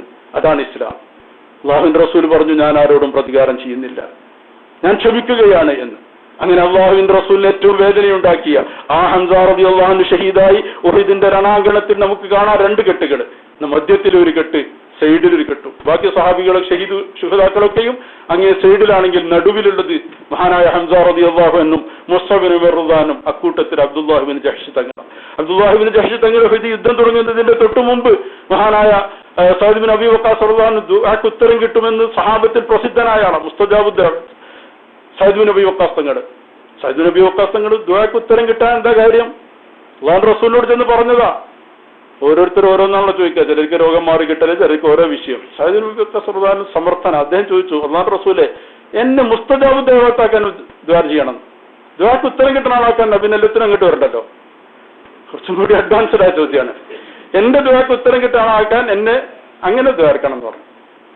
അല്ലാഹുവിന്റെ റസൂല് എല്ലാത്തിനും കൊടുക്കും, ഒന്നും പിടിച്ചു വെക്കൂല. പക്ഷെ ഒരു നിബന്ധന ഉണ്ടാവും ചിലടത്ത്. എന്താ മറുപടി പറഞ്ഞത്? അത്ബ് മത്അമക്, ഭക്ഷണം നന്നാക്കണം. ദുആക്ക് ഉത്തരം കിട്ടണമെങ്കിൽ ഹലാല് മാത്രം കഴിക്കണം. ഞാൻ ദുആർന്ന മാത്രം പോരാ. ഒരു ദുആക്ക് ഉത്തരം കിട്ടുന്നതിന്റെ ഏറ്റവും വലിയ ഷർത്ത്, ഒന്നാമതിന് വിശ്വാസങ്ങൾ പഠിപ്പിച്ചു കൊടുത്താതാ, ഭക്ഷണം ഹലാലായിരിക്കണം. എന്താ കണ്യത്തുസ്താക്കൾ കയ്യുയർത്തുമ്പോ ഇത്രങ്ങോട്ട് കാണുന്നത്? ഓരോ കാര്യത്തിലും ആ സൂക്ഷ്മത, ഭക്ഷണത്തിൽ ഹലാലാവുക, ഒരു ഹറാമ് കലരാതിരിക്കുക. അങ്ങനത്തെവർ ചോദിച്ചാൽ അങ്ങതാണ് ദുആയുടെ ഉത്തരം. അതുകൊണ്ടല്ലേ വിശ്വാസങ്ങൾ വേറെ സമയത്ത് പറഞ്ഞത്, ആളുകൾ സഫർ ഒരുപാട് യാത്ര പോകും, എല്ലാ മഖബറയിലേക്കും പോകും, ധാരാളം യാത്ര ചെയ്യും, മുടി ജട പിടിക്കും. യാത്ര കൊണ്ട് മുടിയൊന്നും ശ്രദ്ധിക്കാൻ കഴിയില്ല, ശരീരത്തിലൊക്കെ പൊടി ഉണ്ടാവും. ഒക്കെ യാത്രയുടെ ലക്ഷണങ്ങൾ, ദീർഘമായി യാത്ര ചെയ്യും. എന്നിട്ട് അഖൂലു യാ റബ്ബ് യാ റബ്ബ്, എല്ലായിടത്തും ചെന്ന് യാ റബ്ബി എന്ന് പറഞ്ഞാൽ അങ്ങനെ ദ്വാരക്കും. അന്നാ യുസ്തജാബു ലഹു എന്ന് അവസാനം പറഞ്ഞു. എവിടുന്ന് ഉത്തരം കിട്ടാനാണ്? അല്ലാഹുവിന്റെ റസൂൽ ചോദിക്കുകയാണ്, അന്നാ യുസ്തജാബു ലഹു, എവിടുന്നാ ഉത്തരം കിട്ടുക? എന്തതിന് കാരണം പറഞ്ഞത്? അന്നാ യുസ്തജാബു ലഹു എന്നതിന് മുമ്പായി അതിന്റെ കാരണം പറഞ്ഞു. മൽബസുഹു ഹറാം വമത്അമുഹു ഹറാം വഗുസിയ ബിൽ ഹറാം, വസ്ത്രം ഹറാമായിരിക്കും, ഭക്ഷണം ഹറാമായിരിക്കും, ഹറാമിലൂടെയാണ് വളർന്നു വന്നത്. പിന്നെ ഇവിടുന്ന് ഉത്തരം കിട്ടുക. ഉത്തരം കിട്ടാവുന്ന ലോകങ്ങളിലൊക്കെ ചെന്നിട്ടും ഉത്തരം കിട്ടാവുന്ന സ്ഥലങ്ങളിലൊക്കെ യാത്ര ചെയ്തിട്ടും ഒന്നും ഉത്തരം കിട്ടൂല. ആദ്യം ഇത് ശരിയാക്കണം. ഹലാലായ ഭക്ഷണം, ഹലാലായ വസ്ത്രം. നമ്മൾ നമ്മുടെ മക്കൾക്ക് ഭക്ഷിപ്പിക്കുന്നത് നാളെ അവർക്ക് ഒരു ഉത്തരവും കിട്ടാത്ത കോലത്തിലാക്കുന്നുവെങ്കിൽ അതിന് ഉത്തരവാദി നമ്മളാണ്. കഷ്ടപ്പെട്ടും മക്കൾക്ക് ഹലാല് മാത്രം ഭക്ഷിപ്പിക്കാൻ പ്രവാസികളായ നമ്മളൊക്കെ ശ്രദ്ധിക്കണം. നമ്മുടെ ജീവിതത്തിൽ കലരുന്ന ഏതൊരു ഹറാമും നമ്മുടെ കുടുംബങ്ങളെപ്പോലും, ഏതൊരു കുല്ലു ലഹ്മിൻ നബത മിൻ സുഹ്തിൻ ഫന്നാറു ഔലാ ബിഹി, ഹറാമിലൂടെ വളർന്ന ഏതൊരു ഇറച്ചിയും നരകത്തിനാണ് അവകാശപ്പെട്ടതെന്ന് ഷഫീഉനാ റസൂലുള്ളാഹി. നമ്മളിങ്ങനെ സ്നേഹിക്കുന്ന മക്കളെ എന്നൊക്കെ പറയുമ്പോൾ, എന്റെ പിതാവിന്റെ വീട്ടിൽ നിന്ന് പലപ്പോഴും ഉമ്മയോടും പെങ്ങന്മാരോടും ഒക്കെ പറയാറുണ്ട്, മരുമക്കളോടും ഒക്കെ, ഒരു കുട്ടിയെ സ്നേഹിക്കുക എന്ന് പറഞ്ഞാല് അവര് വേണ്ടതൊക്കെ കൊടുത്തിട്ട് അവസാനം നരകത്തിന്റെ വക്കത്താട് കൊണ്ടാക്കി കൊടുത്ത് അവിടെ തള്ളിയിട്ട് കൊടുക്കാന്നല്ല. നമ്മളെപ്പോഴും ശ്രദ്ധിക്കേണ്ട ഒരു കാര്യം, നമ്മുടെ സ്നേഹങ്ങൾ മക്കളെ നരകത്തിലേക്ക് നയിക്കുന്നതാവരുത്. കുറച്ചൊക്കെ കഷ്ടപ്പെട്ടാലും അവരുടെ ഇംഗിതങ്ങൾക്ക് ഒത്തു നിൽക്കാൻ കഴിഞ്ഞില്ലെങ്കിലും എന്റെ മകൻ സ്വർഗത്തിൽ പോകണം, എന്റെ മകൾ സ്വർഗത്തിൽ പോകണമെന്ന് ചിന്തിക്കുന്നതാണ് യഥാർത്ഥ സ്നേഹം. അല്ലാഹു തആല നമുക്കൊക്കെ മക്കളോടൊപ്പം സ്വർഗത്തിൽ പ്രവേശനം നൽകുമാറാവട്ടെ. പ്രിയപ്പെട്ടവരെ, ഞാൻ നീട്ടുകയല്ല. ഹറമിനെ നമ്മൾ സ്നേഹിക്കണമെന്ന് പറഞ്ഞപ്പോൾ ഇങ്ങനെ പറഞ്ഞു പോയതാണ്. ആ വിശുദ്ധമായ ഹറമിനെ സ്നേഹിക്കുക, അള്ളാഹുവിന്റെ ഭവനത്തെ സ്നേഹിക്കുക, അള്ളാഹുവിനോടുള്ള ഒരു ഇഷ്ടമുണ്ടാവുക, റബ്ബിനോടുള്ള ഇഷ്ടം. അത് നമ്മൾ ഓരോന്നിനും പറഞ്ഞാൽ റബ്ബ് നമുക്ക് പുതിയ പുതിയ ഉത്തരങ്ങൾ തന്നുകൊണ്ടേയിരിക്കും. ഞാൻ പറഞ്ഞല്ലോ, അൽഹംദുലില്ലാഹ് പുതിയ അനുഭവമായി. പിന്നെ സൂറത്തുൽ അഹ്ഖാഫ് തുടങ്ങിയപ്പോ അല്ലാഹു തആല പറഞ്ഞു, ഇന്നല്ലദീന ഖാലു റബ്ബുനല്ലാഹ്, ഞങ്ങളുടെ റബ്ബ് അല്ലാഹു ആണെന്ന് പറഞ്ഞവര്, സുമ്മസ്തഖാമു, പിന്നെ നേരായി ജീവിക്കുകയും ചെയ്ത ആളുകള്, അവർക്ക് സ്വർഗമുണ്ടെന്നും ഒന്നും പേടിക്കേണ്ടതില്ലെന്നും ആ സൂറത്തുൽ അഹ്ഖാഫിൽ വന്നപ്പോ ഞാൻ വെറുതെ ഇങ്ങനെ ചിന്തിച്ചു, പഠിച്ചോനെ, ഇന്നല്ലദീന ഖാലു റബ്ബുനല്ലാഹ്, റബ്ബുനല്ലാഹ് എന്ന് പറയാം, അത് വലിയ പണിയൊന്നുമില്ല, റബ്ബുനല്ലാഹ് എന്ന് പറയാം. സുമ്മസ്തഖാമു, പിന്നെ നേരായി നിൽക്കുവാണല്ലേ, കുറച്ച് പണിയാണല്ലോ. ഈ നേരായി നിൽക്കുന്നവർക്ക് മാത്രമേ സ്വർഗം കൊടുക്കുള്ളൂ. അതിലിപ്പോ എന്താ അത്ര വലിയ കാര്യം? നേരായി നിൽക്കാത്തവർക്ക് സ്വർഗം കൊടുക്കുമ്പോഴല്ലേ നീ അർഹമുർ റഹീമീനാവണത്. വെറുതെ റബ്ബിനോട് നമ്മളിങ്ങനെ പറയണം ചിലതൊക്കെ. നേർക്ക് തന്നെ ജീവിച്ച് സ്വർഗം വാങ്ങാന്ന് പറഞ്ഞാല് തൗഫീഖിന് റബ്ബ് തന്നെയാണ്. പക്ഷെ എന്നാലും കുറെ പണിയെടുത്തിട്ടല്ല, എന്താ എനിക്ക് പണിയെടുക്കാതെ തന്നൂടെ? അങ്ങനെ ഒന്നും നേരല്ലാതെ ജീവിച്ചാലും എനിക്ക് സ്വർഗം തന്നൂടെ? നീ അത്ര അർഹമുർ റഹീമീനല്ലേ? വെറുതെ റബ്ബിനോട് ഒരു ഇഷ്ടത്തോടെ സംസാരിച്ചു കൊണ്ടിരിക്കുക. അപ്പൊ അടുത്ത ആയത്ത് വരും. അല്ലാഹു തആല പറഞ്ഞു, വസൈനൽ ഇൻസാന ബിവാലിദിഹി ഹുസ്ന, മനുഷ്യനോട് ഞാൻ ഉപദേശിച്ചത് മാതാപിതാക്കളോട് നന്മ ചെയ്യണം. ഹമലത്തുഹു ഉമ്മുഹു കുർഹൻ വവദഅതുഹു കുർഹ, വളരെ പ്രയാസപ്പെട്ടാണ് ഉമ്മ ഗർഭം ധരിച്ചത്, വളരെ പ്രയാസപ്പെട്ടാണ് ഉമ്മ പ്രസവിച്ചത്. വഹംലുഹു വഫിസാലുഹു 30 ശഹറ, 30 മാസക്കാലം കഷ്ടപ്പാടായാണ് ഒരു ഉമ്മ കുട്ടിയെ വളർത്തുന്നതും ഗർഭം ധരിക്കുന്നതും പ്രസവിക്കുന്നതും. പിന്നെ ആദ്യത്തെ ആ കാലങ്ങളൊക്കെ അല്ലാഹു തആല പറഞ്ഞു 30 മാസക്കാലം, 2.5 കൊല്ലം. വളരെ കഷ്ടപ്പാടുന്നല്ലേ ഒരു ഉമ്മക്ക്, ഒരു ഗർഭവും അതിന്റെ പ്രസവവും ആ കുഞ്ഞിന്റെ കാലവും ഒക്കെ. എന്നിട്ട് അങ്ങനെയൊക്കെ ഒരു കുട്ടിയെ പ്രസവം നൽകിയ ഉമ്മയോട് കരുണ കാണിക്കണം, നന്മ ചെയ്യണമെന്ന് മനുഷ്യനോട് നാം ഉപദേശിച്ചു എന്ന് പറഞ്ഞിട്ട് അല്ലാഹു പറയാണ്, ഹത്താ ഇദാ ബലഗ അശുദ്ധഹു, ആ കുട്ടി അങ്ങനെ വളർന്നു. ഉമ്മ അവനെ വളർത്തി കൊണ്ടുവന്ന് അവസാനം ആ കുഞ്ഞ് അവന്റെ ഏറ്റവും നല്ല പ്രായമായി. വബലഗ 40 സന, 40 വയസ്സായി. ഞാൻ ആലോചിച്ച്, ഖുർആൻ സ്പെസിഫിക് ആയിട്ട് ആ വയസ്സ് പോലും പറയാണ്. യുവാവായി എന്നല്ല പറഞ്ഞത്, ഒരു മനുഷ്യന്റെ ഏറ്റവും നല്ല പ്രായം 40 വയസ്സ്. നിങ്ങൾ ആലോചിക്കുക, നമ്മളിൽ പലരും ആ ഒരു പരിധിയിൽ തന്നെയല്ലേ? നിങ്ങളിൽ പലരും, നമ്മളൊക്കെ അത് കഴിഞ്ഞുപോയി. 40 എന്നതിന്റെ ഒരു പരിസരത്തല്ലേ, അല്ലെങ്കിൽ ഇന്നല്ലെങ്കിൽ നാളെ എത്താൻ പോകുന്നിടത്തല്ലേ നിങ്ങളിൽ പലരും ഉള്ളത്. നമ്മുടെ ഈ പ്രായത്തെ സൂചിപ്പിച്ചുകൊണ്ട് അല്ലാഹു പറഞ്ഞു 40 വയസ്സായി. വബലഗ 40 സന, ആ സമയത്ത് ആ മനുഷ്യൻ എന്താ ചെയ്യുന്നത്? നന്മ ചെയ്യുന്ന മാതാപിതാക്കളോട്, നന്മ ചെയ്യുന്ന മക്കളുടെ സ്വഭാവം പ്രവാസികളായ നമ്മളോട്, പ്രത്യേകിച്ച് തങ്ങൾ അവர்களോട് സൂചിപ്പിച്ചു. വളരെ പ്രധാനപ്പെട്ട ഒരു കാര്യം, പെരുന്നാൾ നിങ്ങൾക്ക് സന്തോഷമാവുന്നില്ല, കാരണം നിങ്ങൾ നിങ്ങളുടെ ഉറ്റവരോടും ഉടയവരോടും കൂടെയല്ല. അല്ലാഹു സന്തോഷം നൽകട്ടെ എന്ന് അദ്ദേഹം പ്രാർത്ഥിച്ചു. എന്തിനു വേണ്ടിയാണ് ഇവർ കഷ്ടപ്പെടുന്നത്? അവനവൻ ഏറ്റവും ഇഷ്ടപ്പെട്ട സ്വന്തം മക്കളും ഉമ്മ ഉപ്പ തുടങ്ങിയവരോടൊപ്പം പെരുന്നാൾ കഴിക്കാൻ പല പ്രവാസികൾക്ക് സാധിക്കുന്നില്ല. എന്താ നമ്മൾ ചെയ്യേണ്ടത്? അല്ലാഹു തആല നമ്മളോട് പറയാണ്, 40 വയസ്സായ മകന്റെ ധർമ്മം എന്താണ്? വബലഗ 40 സന, ആ സമയത്ത് കാല, ആ മനുഷ്യൻ പറയുകയാണ്, റബ്ബി ഔസിനി അൻ അഷ്കുറ നിഅമതക അല്ലതി അൻഅംത അലയ്യ വഅലാ വാലിദൈ, പടച്ചവനെ നീ എനിക്ക് ഔസിനി അവസരം തരണം, അൻ അഷ്കുറ നിഅമതക, നീ എനിക്ക് ചെയ്ത നിഅമത്തിന് നന്ദി ചെയ്യാൻ. നീ എനിക്ക് പടച്ചവനെ ഒരുപാട് നിഅമത്ത് ചെയ്തിട്ടുണ്ടല്ലോ, അതിനെനിക്ക് നന്ദി ചെയ്യാൻ നീ എനിക്ക് അവസരം തരണം റബ്ബേ എന്ന് പ്രാർത്ഥിക്കുന്ന മകൻ.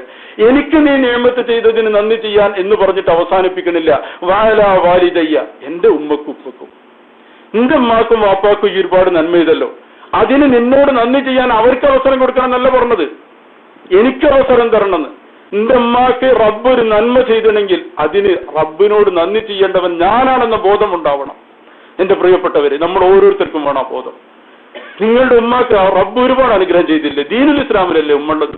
അതിൽ വലിയൊരു അനുഗ്രഹം ഉണ്ടോ? അതിന് റബ്ബിനോട് നിങ്ങൾ മക്കൾ എന്ന നിലയ്ക്ക് നമ്മൾ നന്ദി ചെയ്യണം. ഉമ്മാക്ക് റബ്ബ് ചെയ്ത അനുഗ്രഹത്തിന് നമ്മൾ നന്ദി ചെയ്യണം. അതാണ് ഒരു മകൻ പ്രാർത്ഥിക്കേണ്ടത്. എന്റെ ഉപ്പാക്ക് റബ്ബ് ഒരു അനുഗ്രഹം ചെയ്തെങ്കിൽ അതിന് ഉപ്പ നന്ദി ചെയ്തോട്ടെ എന്നല്ല, ഉപ്പാന്റെ കടം വീട്ടേണ്ടവനാണ് ഞാൻ, എന്റെ റബ്ബിനോട് അതിന് എനിക്കും കൂടി നന്ദി ചെയ്യണമെന്ന് പ്രാർത്ഥിക്കുന്ന മകനാവണം നമ്മൾ. എന്നിട്ട് അല്ലാഹു തആല അവിടെ നിർത്തിയില്ല.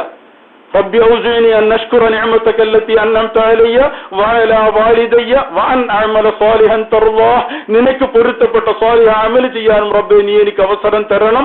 വഅസ്ലിഹ് ലി ഫീ ദുർരിയതി, എന്റെ സന്തതികളെ നീ നന്നാക്കിയും തരണം. 40 വയസ്സാവുമ്പോ ഒരു കമ്പാർട്ട്മെന്റ് പോലെ അപ്പുറപ്പുറം ബന്ധമുണ്ട്. ഒരു വശത്ത് മാതാപിതാക്കൾ, മറുവശത്ത് മക്കള്. രണ്ടിനെയും ഒരുപോലെ കൂട്ടിപ്പിടിച്ച് കൊണ്ടുപോകാൻ സാധിക്കുന്ന ഒരു എഞ്ചിനായിരിക്കണം നമ്മൾ. ഓരോ മനുഷ്യനും 40 വയസ്സാകുമ്പോ എന്ന് പറഞ്ഞാൽ ഈ ഒരു പ്രായമെത്തുമ്പോ ഒരു വശത്ത് ഉമ്മയോടും ഉപ്പയോടുള്ള കടപ്പാട് അവിടെയാണ് തുടങ്ങേണ്ടത്. തങ്ങൾ എത്ര കൃത്യമായി പറഞ്ഞു. ഫോൺ ചെയ്യുമ്പോൾ ആദ്യം 60-70 വയസ്സായ ഉമ്മയും വീട്ടിലുണ്ടെങ്കിൽ അവരെയാ വിളിക്കേണ്ടത്, ഭാര്യയല്ല. അവിടുന്ന് തുടങ്ങണം. അന്നഷ്കുറ നിഅമതക അല്ലതി അൻഅംത അലയ്യ വഅലാ വാലിദയ്യ, അത് കഴിഞ്ഞിട്ടാ മക്കളെ കാര്യം. വഅസ്ലിഹ് ഫീ ദുർരിയതി, രണ്ടാമത് ഉമ്മയും ഉപ്പയും. നമ്മൾ കണ്ടില്ലേ പാറമടയിൽ കുടുങ്ങിപ്പോയ ആളുകളുടെ പ്രാർത്ഥനകളിൽ ഉത്തരം കിട്ടിയത് എപ്പോഴാ? ഒരാളുടെ പ്രാർത്ഥന പിതാവിന് അല്ലെ ഉമ്മക്ക് പാലുമായി കാത്തിരുന്നപ്പോ വിശന്ന് വലഞ്ഞ മകന് അല്ലെങ്കിൽ മകൾ കാൽക്കൽ വീണിട്ടും ഉമ്മാക്ക് പാല് കൊടുക്കാതെ തരില്ല എന്ന് വാശി പിടിച്ച ആ ഒരു മനുഷ്യൻ, ഉമ്മയും കഴിഞ്ഞിട്ട് തന്നെ മക്കളുണ്ടാവാൻ പാടുള്ളൂ. ആ ഒരു ബോധമുണ്ടാവണം. എന്ന് വെച്ച് മക്കളെ തിരിഞ്ഞു വെക്കാതിരിക്കാനും പാടില്ല. അതാണ് രണ്ടും കൂടി കൂട്ടിച്ചേർത്ത് കൊണ്ടുപോകുന്ന ആ ഒരു സാഹചര്യത്തിലാണ് നമ്മളൊക്കെ ഉള്ളത്. ഇവിടെ ഇരിക്കുന്ന മിക്കവാറും ആളുകൾക്ക് ഉമ്മയുണ്ടാവും, ഉപ്പയുണ്ടാവും, അല്ലെങ്കിൽ അവരിൽ ഒരാളുണ്ടാവും, മക്കളും ഉണ്ടാവും. മരിച്ചുപോയവരാണെങ്കിൽ അല്ലാഹു തആല എല്ലാവർക്കും റഹ്മത്ത് ചെയ്യുമാറാവട്ടെ. പ്രിയപ്പെട്ടവരെ, അങ്ങനെ ഈ ഒരു കാര്യം അല്ലാഹു തആല പറഞ്ഞത് ഞാൻ അവസാനിപ്പിക്കുകയാണ്, ദീർഘിച്ചു പോകുന്നു പേടിക്കുന്നു. അല്ലാഹു തആല പറഞ്ഞത് ഉലൈകല്ലദീന നതഖബ്ബലു അൻഹും അഹ്സന മാ അമിലു. ഇവിടെ നമ്മൾ തുടങ്ങിയത് ഞാൻ വെറുതെ റബ്ബിനോട് ഇങ്ങനെ നല്ല പണിയൊന്നും എടുത്തില്ലെങ്കിൽ സ്വർഗം തരൂലേ, എനിക്കെന്താ തിന്നൂടെ എന്നൊക്കെ റബ്ബിനോട് ഇങ്ങനെ ചോദിക്കുക. എന്റെ മനസ്സ് വെറുതെ, ഞാൻ അങ്ങനെ ഒരു ഉദാഹരണം പറയാണ്, എന്റെ മനസ്സിലുണ്ടായ ചില ചിന്തകൾ പങ്കുവെക്കുകയാണ്, അത് ആർക്കും ഉണ്ടാകാം. എനിക്ക് തോന്നി റബ്ബ് എന്നോടൊപ്പം മറുപടി പറയാം, അങ്ങനെയൊന്നും നല്ല പണിയൊന്നും അധികം എടുക്കാൻ പറ്റൂലെങ്കിൽ അടുത്ത പണി പറഞ്ഞു തരാം റബ്ബ്. ഒരുപാടൊന്നും നന്മകൾ ചെയ്യാൻ പറ്റിയില്ലെങ്കിൽ, കാരണം അതാണല്ലോ ഇതിന്റെ തൊട്ട് ശേഷമുള്ള ആയത്ത് ഇതാണ് സൂറത്തുൽ അഹ്ഖാഫില്. ഒരു മനുഷ്യന് 40 വയസ്സാകുമ്പോൾ ഉമ്മയോടും ഉപ്പയോടുള്ള കടപ്പാട് നിലനിർത്തുക, മക്കളോടും കടപ്പാട് നിലനിർത്തിയാൽ റബ്ബ് അവിടെ പറഞ്ഞത് എന്താ? ഉലൈക അക്കൂട്ടര് അല്ലദീന നതഖബ്ബലു അൻഹും അഹ്സന മാ അമിലു, അവർ ചെയ്ത അമലിൽ നിന്ന് നല്ലത് നമ്മളോട് സ്വീകരിക്കുന്നു. ആർക്കായാലും ഉണ്ടാവില്ല എന്തെങ്കിലുമൊക്കെ ഒരു നന്മ, ആ നല്ലത് ഇങ്ങോട്ട് സ്വീകരിക്കും. വനതജാവസു അൻ സയ്യിആതിഹിം, തെറ്റൊക്കെ വിട്ടുകൊടുക്കുന്നു. റബ്ബ് ഇങ്ങോട്ട് പറയാണ്, എന്തെങ്കിലും നന്മ ചെയ്തണെങ്കിൽ അത് ഒഴിവാക്കൂല, അത് സ്വീകരിക്കും. വനതജാവസു അൻ സയ്യിആതിഹിം, അവരുടെ തെറ്റ് മുഴുവൻ വിട്ടുകൊടുക്കും. ഫീ അസ്ഹാബിൽ ജന്ന, അവർ സ്വർഗത്തിലായിരിക്കും.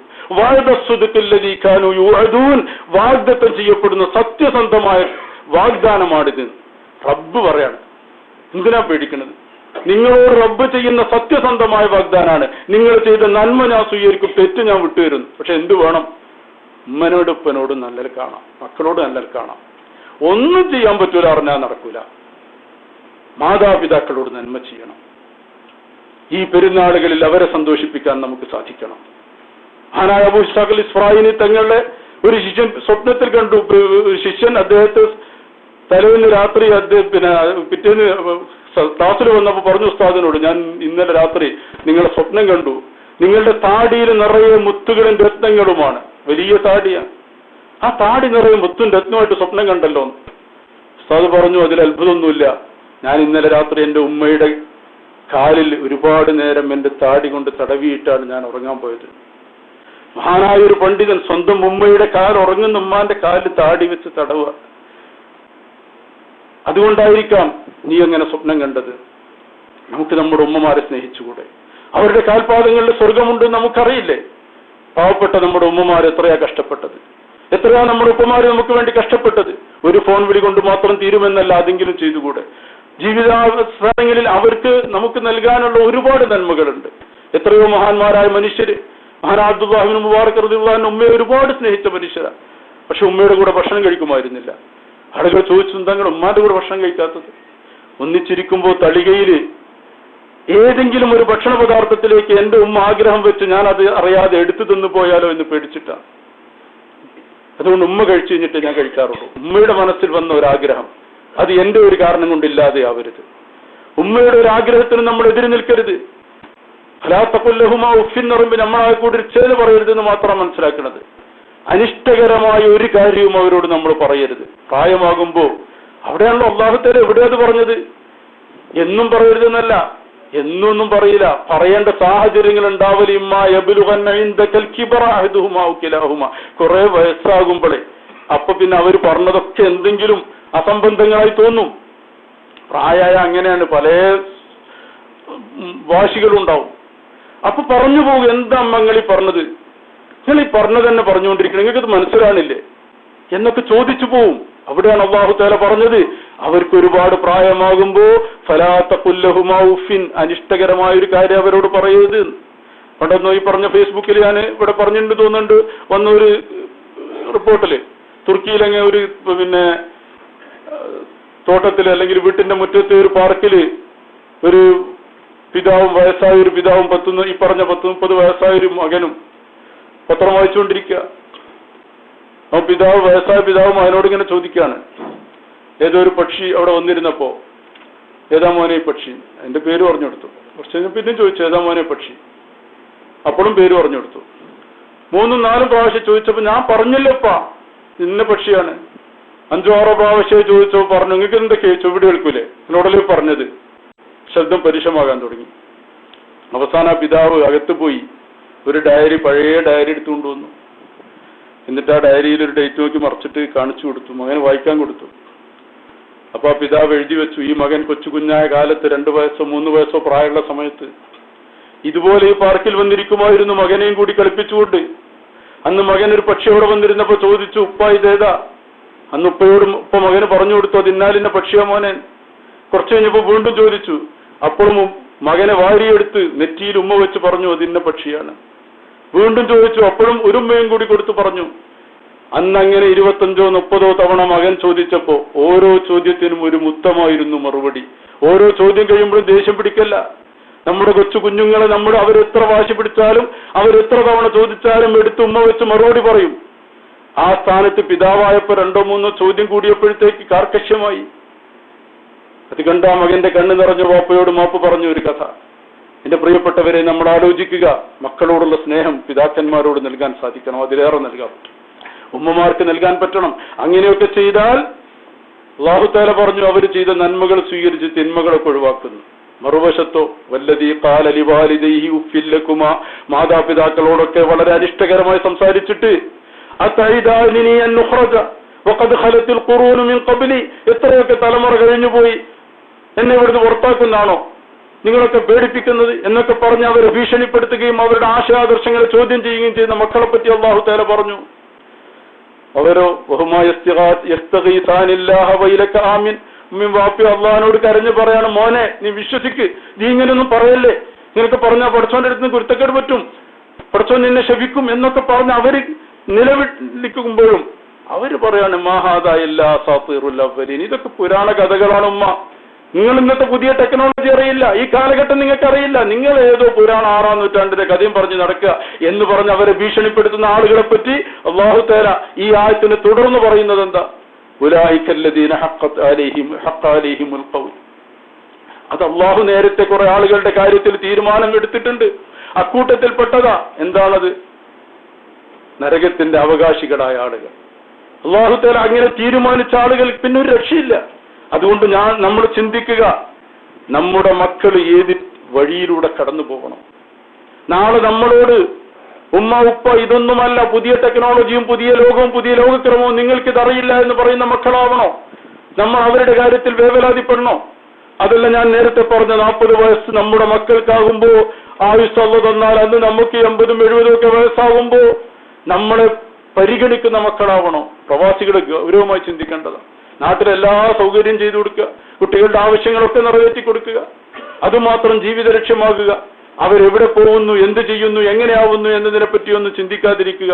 എന്നിട്ട് അവസാനം അവരേതൊക്കെയോ ആശയങ്ങളുടെ, ഏതൊക്കെയോ പ്രണയങ്ങളുടെ, ഏതൊക്കെയോ പ്രതിസന്ധികളുടെ നടുച്ചുഴിയിൽപ്പെടുമ്പോ കുടുംബത്തെയും നാടിനെയും എല്ലാം ഉപേക്ഷിച്ചു പോകുമ്പോ കണ്ണീരോടെ ഇരുന്നിട്ട് കാര്യമില്ല. നല്ല ചുറ്റുപാടുകൾ ഉണ്ടാക്കി കൊടുക്കുക, ദീനി സാഹചര്യങ്ങളിൽ മക്കളെ വളർത്തുക. അതിന് പറ്റുന്ന ധാരാളം സ്ഥാപനങ്ങൾ നാട്ടിലിപ്പോ ഉണ്ട്. സമന്വയ വിദ്യാഭ്യാസത്തിന്റെ കേന്ദ്രങ്ങളുണ്ട്.